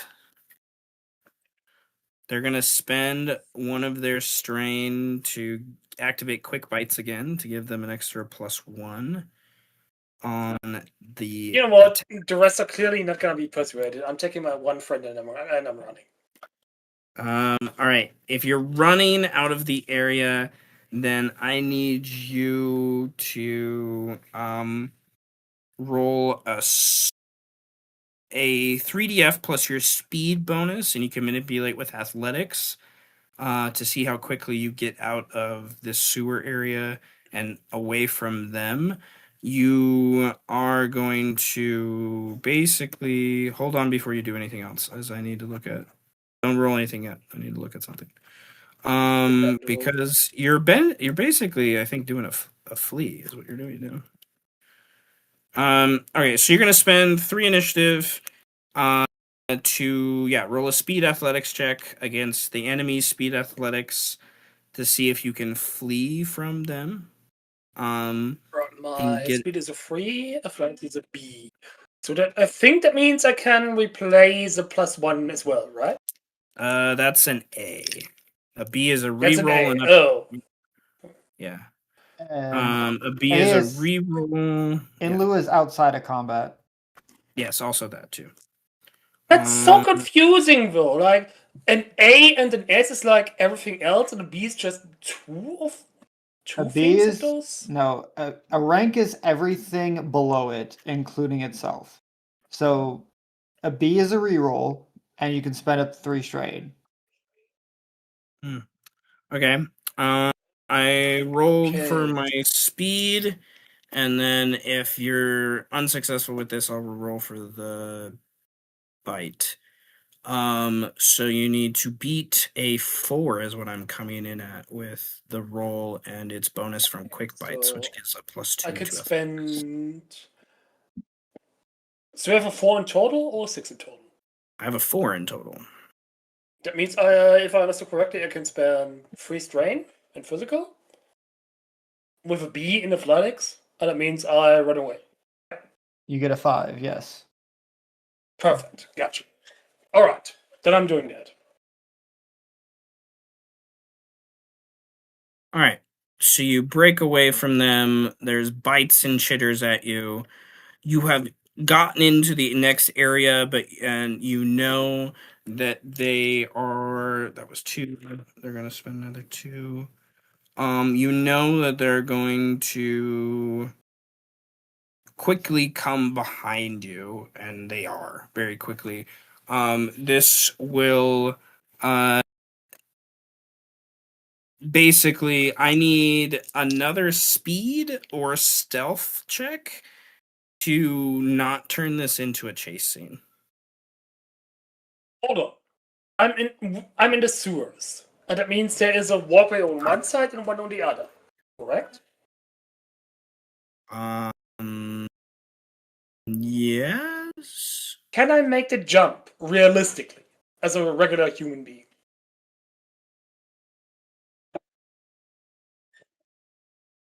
Still sounds like an athletics check to me.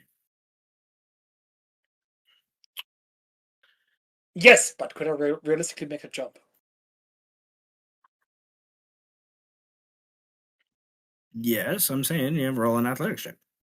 Still the same check. It doesn't say the check. You're just adding a little flair to it. All right, gotcha. So it's really that simple. Holy shit, gotcha. All right. For them keeping up with you, I rolled pretty well. I'm coming in at a 5 without spending any strain. No, sorry. How can I make the jump? 6.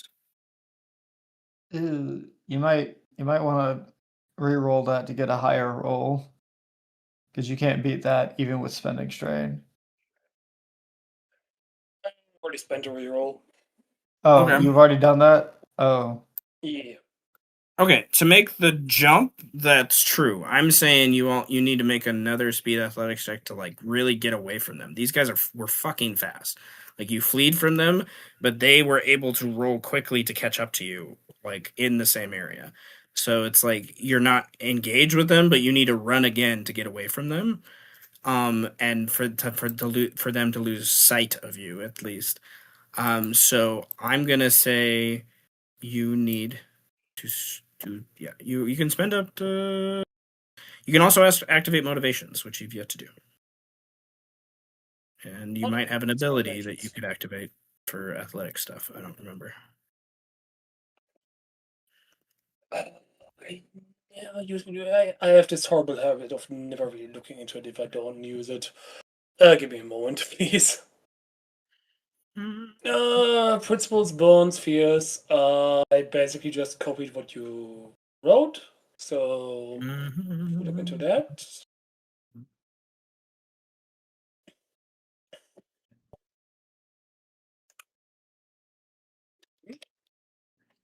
You don't have anything that can really help you with athletics ability wise, from what I'm saying. I don't think so. No, it's mostly about music and DX.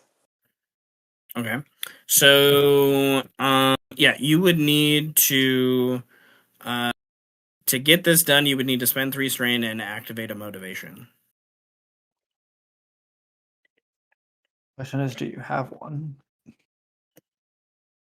The only motivation I could think of would be the fear of losing the ability to ever perform again. But that I feel like that would be a stretch. No, that makes sense. This specific situation. No, if you think you're gonna actually get eaten, you're gonna get eaten to death if you don't run away. If that's your thought, that makes sense. Okay, then we can do that. If God allows it, then we can do that.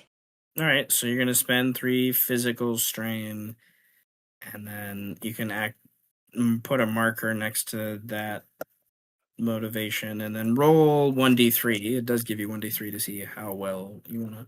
But as long as you're activating, it gives you, you can't get lower than a 1, so it'll get you to where you need to be with the 6.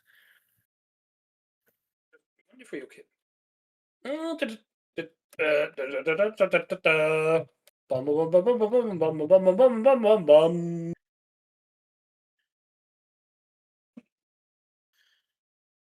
Seven. When you come around this corner, Jurgen's there and said, "Sir, I've waited for you." And then he sees you running and he just keeps running. He was not going to fight the fucking rat swarm. So. It's but only one answer! And you guys start to run out of the sewers. Yeah, okay. I took no damage, it was worth it. Yeah, okay. You get to the near the top and out of the sewers into kind of the lower subway systems, and you're going up a set of stairs, and Jurgen has the case for your axe and whatnot, and the axe does its weird reverberation thing that it's done before, and it doesn't like appear in your hand. Siegfried actually yells at the axe right now and just says, "No!" Okay, fine. It does its thing, and you go upstairs. Fine. Then I'm going to jump to Luther. Hello there. And I was hoping Malik would be here by this point, but there we go. Nevertheless, you guys have come to the power grid apparatus that Malik and Dr. Current were at earlier on in the evening for different reasons. Kind of returned there as one of the 3 points after going to the waterway system first. You guys have driven here already. There's, it's transformers and the like. You walk to the back where the energy seems to be rhythmically, most active, I guess I could say. And you see another one of these strange coil apparatuses that are wrapped around it and are feeding off the electrical impulses of the city itself. By this point, I feel it's rather erratic in its kind of rhythm, even more than what was happening before. Because at this point, you guys already deactivated the waterway, and like what Dr. Current and Oliver, they're like in the process of doing that right now for the other one. Kind of thing.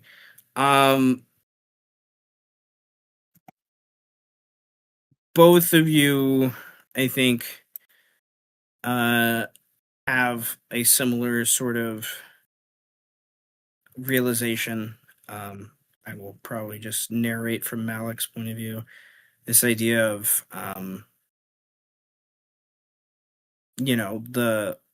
the power grid itself, and like what's most at play if it goes down are like the 3 local hospitals and places that need power 24/7 and kind of things like that to ensure they can assist those is kind of what kind of plays in the back of your mind. I think it affects Malik a little bit more than Luther, as Malik has training as a medical professional, went to some I imagine like paramedic stuff and whatnot. Is kind of how I imagined it. But is one of those is one of those hospitals the local one that Nurse Lena works at? Yes. Yeah. So there would definitely be that layer to things. I think both of you need to this is per your reminder earlier, this is where there would be a horror check, but you've already passed a despair check with this. So it's basically I'm gonna look up the thing again. It's basically the word was threshold. Or thresholds. Indeed.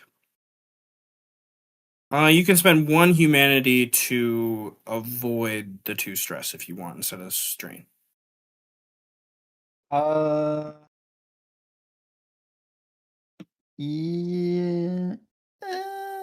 Yeah, I'll spend the humanity. I'll spend the 1. Okay. Okay. I think Malik would do the same. For that. Okay.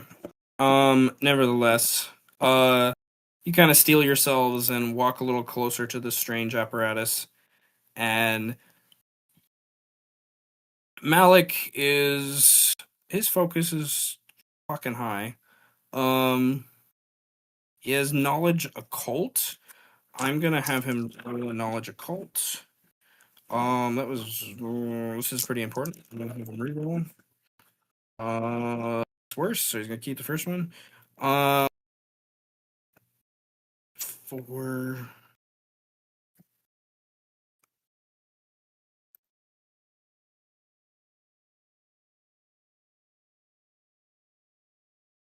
Yeah. Okay.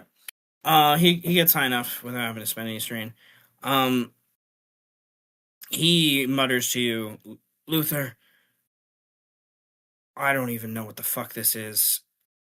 I think we could try to deactivate it, but it's so fucking complicated. All the different wires and connections, and I don't even know what this is. Points at some red kind of tubing on it. So, he thinks about it a little bit more. He's going to pump 3 strain in that to kind of start to prepare a tactics, and give himself a little extra bonus of a +1 on his next check to try to understand this more, and just spend a little more time investigating it. In that capacity, you could roll an investigation or a knowledge occult check to also add to that tactics bonus to try to break it down a little bit more and understand what's in front of you. And then one of you will need to take lead on an Eldritch knowledge check to try to deactivate this device, or insert other idea here that may have other consequences. Yeah. So, okay. I'm going to give you the full plan, or at least the idea that I have in my head. So I'll do an investigation check. I am at an A rank with doesn't matter whether it's perception or focus because it's still a 2 either way. And then because I have 0 Eldritch knowledge at all. So I was never expecting to deactivate this safely unless I get like a crazy ass fucking roll that lets me um, deactivate it safely in a more non magic way. So what I'm primarily looking for is a way to off put any dispersing energy that might occur into this small local area, which aligns with my session goal of just making sure nothing blows up too much because I'm not expecting this to go entirely well. So that's the overall, but I'll start with the investigation roll. PDF plus le 2. So a 1.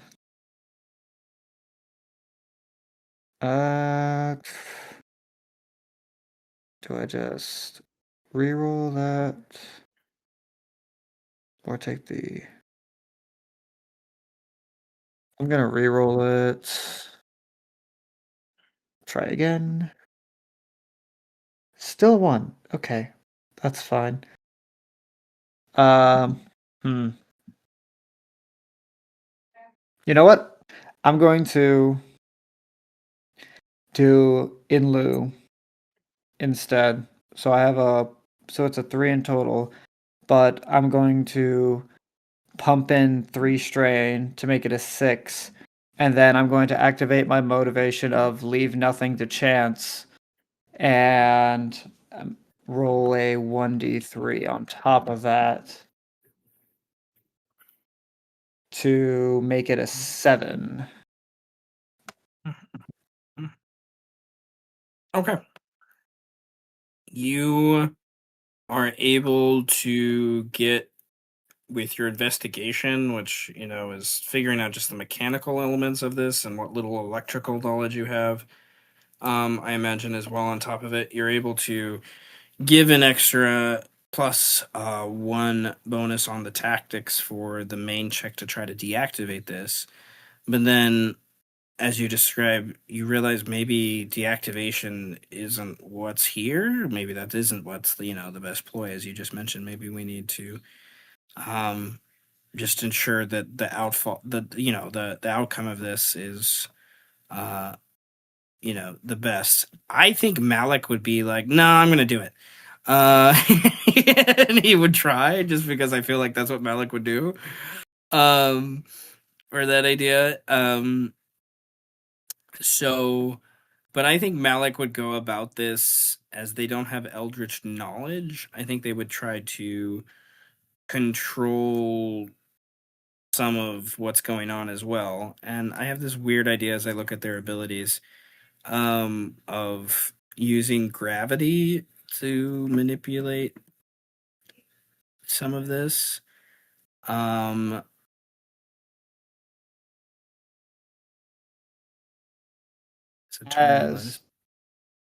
As you're preparing what he's going to do, I'm going to activate my metamorphosis. So it's shifting. I only have to spend 1 humanity to shift, right? I'm pretty sure because it's just like casting an ability. It's a rank 1, yeah. Yeah. Well, shifting is technically multiple abilities. I guess werewolf would be kind of the closer thing to it. I should. Well, in any case, I'll look at it to see how many it actually is. But in any case, I'll have an additional 6 armor due to my rank 2 Raiment of Dead and rank 2 Gigantic Stature as I grow another 1 foot, also gain 5 temporary HP, plus 2 effectiveness on toughness, and I can nullify some damage as well. A bunch of just a bunch of things. I'm just more tanky, essentially. Okay. As As you guys prepare and look over and take the time, what are you going to say? I'm sorry. oh yeah, I was just gonna add a bit more flavor as since they're at least the way the book describes them, they have more chitinous skin rather than being something else. So I'm also imagining chitin or chitin, whatever the fuck, however you want to pronounce it, growing on his skin as well. That's all. Malik sees that happen, and he, I think, is going to activate his what he calls his hard light shield, which is his psychic shielding stuff. And give himself a rank 2, which gives him 8 non-magical armor. And you also feel like, as you guys wait, like what I was gonna say, like this thing is about to explode. Like you guys, it's one of those things. In the time you've investigated and talked, you've kind of run out of time, and so Malik is going to take a chance to try to do one thing with a rank 2 of gravity. I'm sorry, he only has rank 1. Rank 1 of gravity.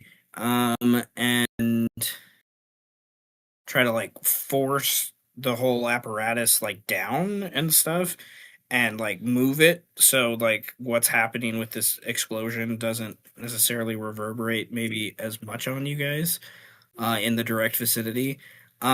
So he's gonna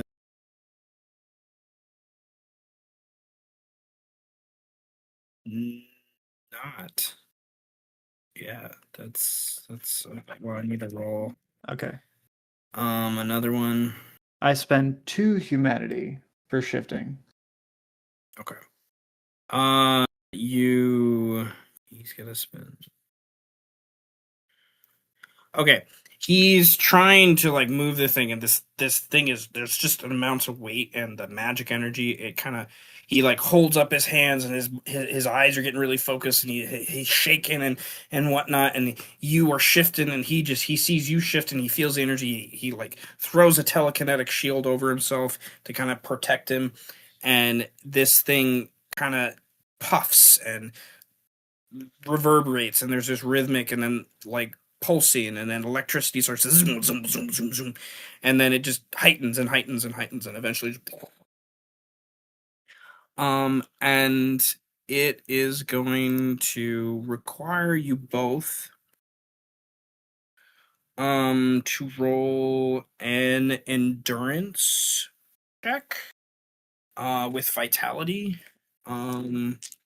to resist some of the damage coming in. Oh, an endurance non-combat. Gotcha. Okay, endurance vitality. I have a B and that dash roll 3D F plus 5. I got a 6 without spending anything. 6. All right.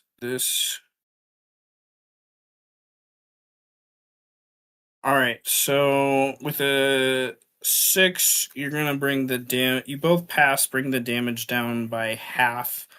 to bring it down to 4 physical damage each coming at you. It is non-magical. It's like an electrical pulse kind of thing. It's not really magic. More elemental. His shield that he activates will absorb that, and I'm pretty sure you do too. I have +6 armor, so probably yeah. You absorb that as well. But like the apparatus itself is broken. The building's starting to crash down. I need you both to roll a speed check to get out of the way of the destruction. Okay. I'm guessing it's speed with dexterity. Speed, dexterity, and athletics as the skill. Yes. He's a D. At least my other shit's good. He will. That's a minus. That's a 1. He will spend the 2 strain he can to get to. Okay, you got to get to a 3 to get out of here. So -1. A 3? Well, I Yeah. could technically fail, so I still could fail. So I have a speed. So I just add my speed modifier, not my dex, or add both? Yeah. You add your speed modifier to this. I'm sorry. Yeah. Okay. 1. I have an athletic 2. Yeah, I'll just spend the 2 physical strain. It's not that big a deal. All right, you both dodge out. Crumbles behind you. Another electric pulsing and reverberation. And then you hear in the distance yelling and screaming, and you see the lights for the first, in the immediate area all just crash out and go dark. Power outage through many, many blocks because of this.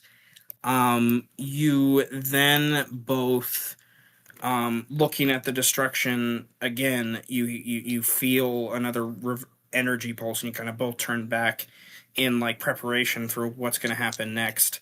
And it's not anything necessarily physical that happens, but there's another. Well, you guys haven't seen that yet, I guess. There's an explosion of ghosts that come from the apparatus where it gets destroyed, and there's a bunch of them kind of filter out in and around towards you, screaming and wailing and whatnot along the way. I need for the final check for your scene here, I need you both to roll a horror check, because the last ghost that comes out does not look human. Like, there is a face about it that looks demonic in a way, and there's a darkness about it, and it's dissipating into the city. And you know this to be a demonic thing. You don't know why you know it. You just have this innate feeling that's just like just rubs you the wrong way. This is going to be a difficulty of 4 for a horror check, because you're seeing a creature that you shouldn't be able to see in this realm, so to speak. So discipline or stability with either focus or willpower. He's obviously going discipline. I'm going stability, willpower. All right, he beats it with his focus. He has a -1 on the dice, and then a +5 in focus, so he gets to a 4. Okay. He stands to lose 4 stress. He will spend 2 mental strain with his force of will. No, he will still need to spend 2. He'll spend 2 mental strain with his acuity to avoid the stress. I spend 1 strain to hit a 4. Okay. And you will stand to lose 4 stress with your force. Did you use stability or discipline? I use stability, so it should be force of will. Yeah, so with your force of will, you could spend, 2 spiritual to avoid the 4 if you wanted. Yeah, I'll do that as well. Okay. And this was a despair or a danger horror threshold? Danger. Danger. So Definitely I'll up that to a 4. The creature, this entity, just disperses out into the city, and then the city's just in darkness. There's people in chaos, confusion, the like, not sure what to do. And Malik, who has the radio, I will say as the more agenty of the two of you, hears Agent Cruz's thing, and then Brandon's response is Dr. Current and the like, where are you? Da-da! And like the whole argument over the radio that happens with them, the gunshots and the like. And Malik says, I know Agent Cruz, I gotta go. And he's assuming you're following him, I would say by this point, towards that direction. But the question is, do you?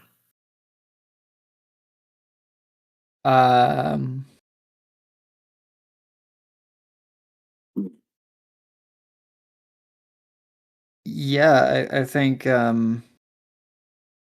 he, as he looks at the rubble, is seeing the power outage. Like, is it the power outage is vast, or is it okay? Yes, it is many blocks, many blocks. And it certainly did hit those hospitals, or at least okay. Then you guys have your masquerade level is pretty high by this point, for where you're at. But yes, there's there you hear sirens starting to go now. People are starting to flashlights coming around and beams of that, and maybe candles here and there. Like, yeah. Then, yeah, as he, because I'm pretty sure. Yeah, I have to still spend humanity even to shift back. So then I think as he like shifts back to human form since he's back out in the open, he shakes his head to in frustration at not being able to stop or mitigate any of the damage, and in order to hopefully distract himself, he follows after Malik.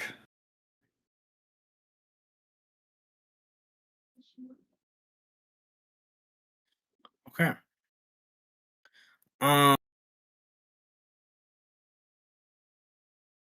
You guys, he's in the car. He was waiting for you for just a brief moment before he was obviously going to drive off. You get to the passenger side. He turns the key, puts it in gear, gets onto the street and gets going. Siegfried is following Jurgen on the streets with his little rat friends. And then we have Dr. Current and Oliver as well, kind of making their way. So at this transition is where I can't, well, as a DM, as the storyteller, I guess I should say, I think this might be a good place to pause. If we don't have Gothic here, we can continue a little bit, but we're getting into the first real, like, mega group combat. Yeah, there's going to be you guys are each going to have multiple scenes and stuff as you go down to the Gowanus canals and get involved with what Agent Cruz and whatnot is going on down there. I guess I want to go to each of you to see if there's any quick role play you want to do with each other. or any things you want to do on the way there? Anything that you think they might want to do with that, or any clarifications if my brain farted something?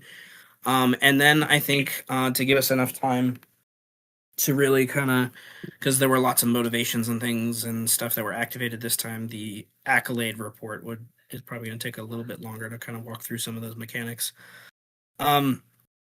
Is what I'm going to propose by this point. So, and also I think if Malik's not going to be there, I might want to rebalance figure out how to balance the combat so it's not leaning towards a party of 5 for those things, and see what's going on with that idea. So, is anyone opposed to this idea of kind of pausing here? I guess. Nope.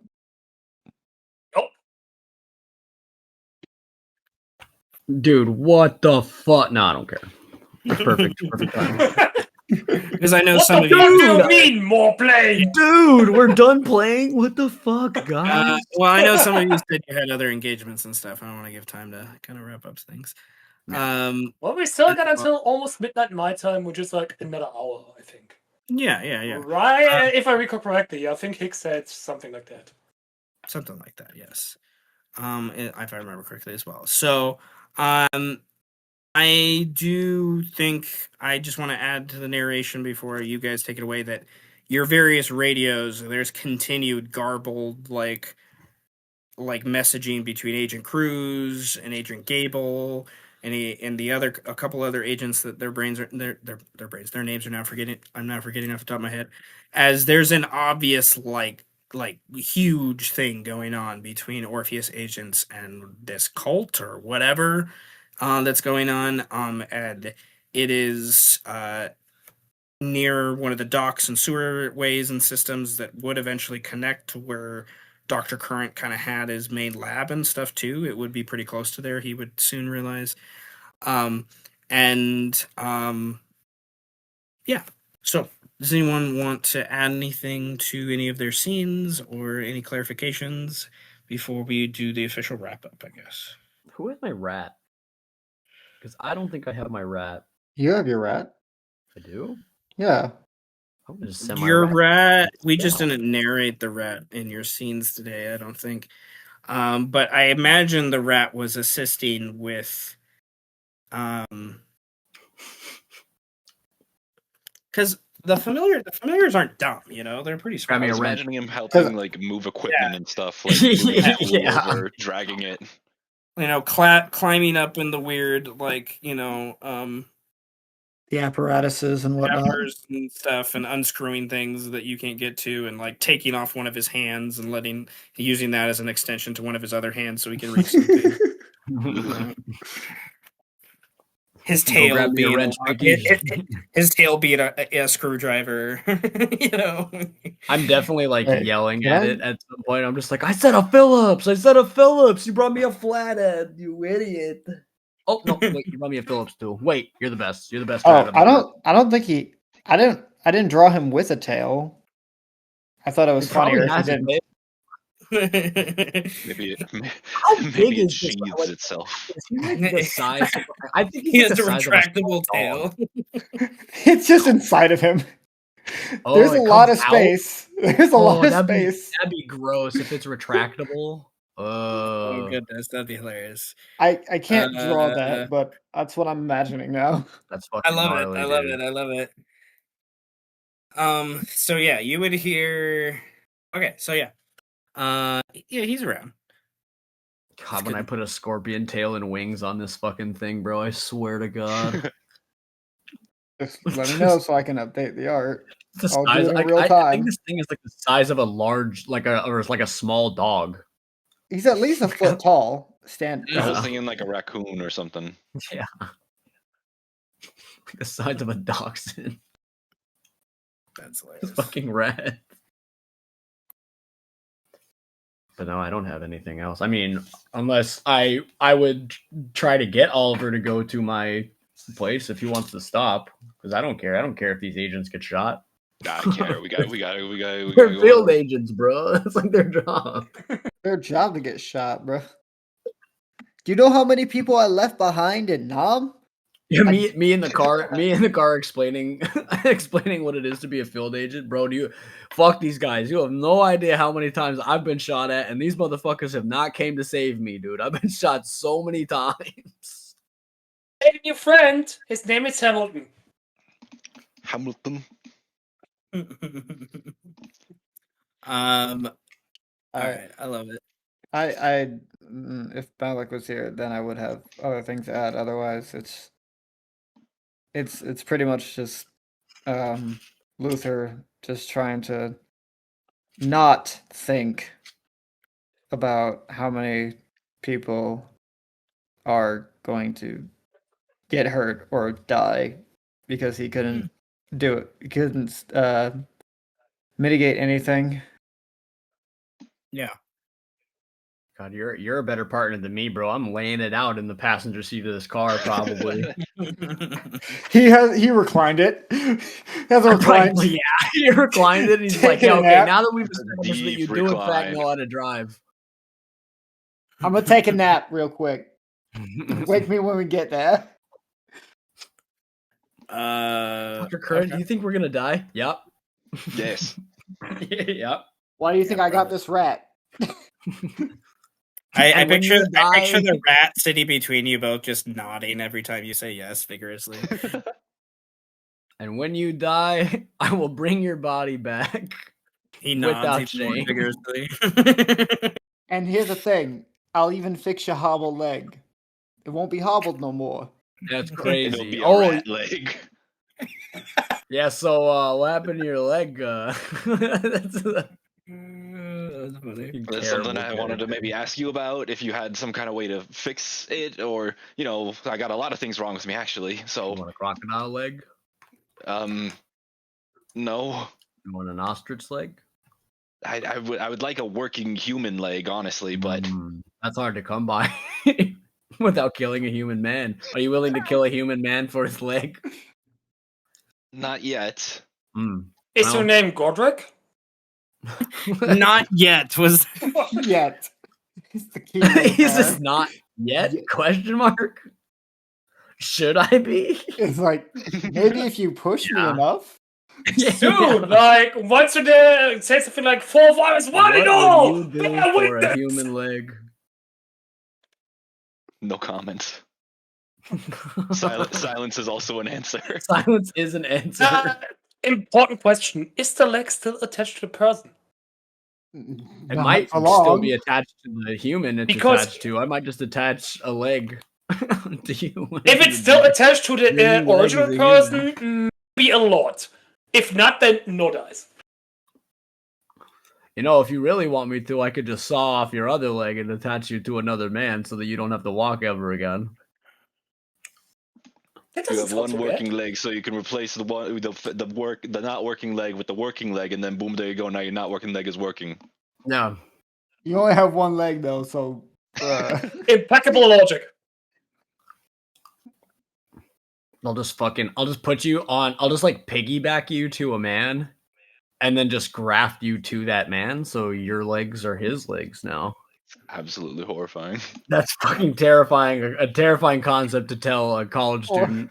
Or you know, we can go to a back alley and do some leg shopping there. I mean, no one's gonna miss the homeless. Yeah. Like if 1 or 2 of them disappear, no one cares. You know, at least the black market was as simple as just going to a back alley. So many more of us would go there. Let's be real. God. Oh man. That's how you end up being one of the fucking products. Game brings out the freak in me.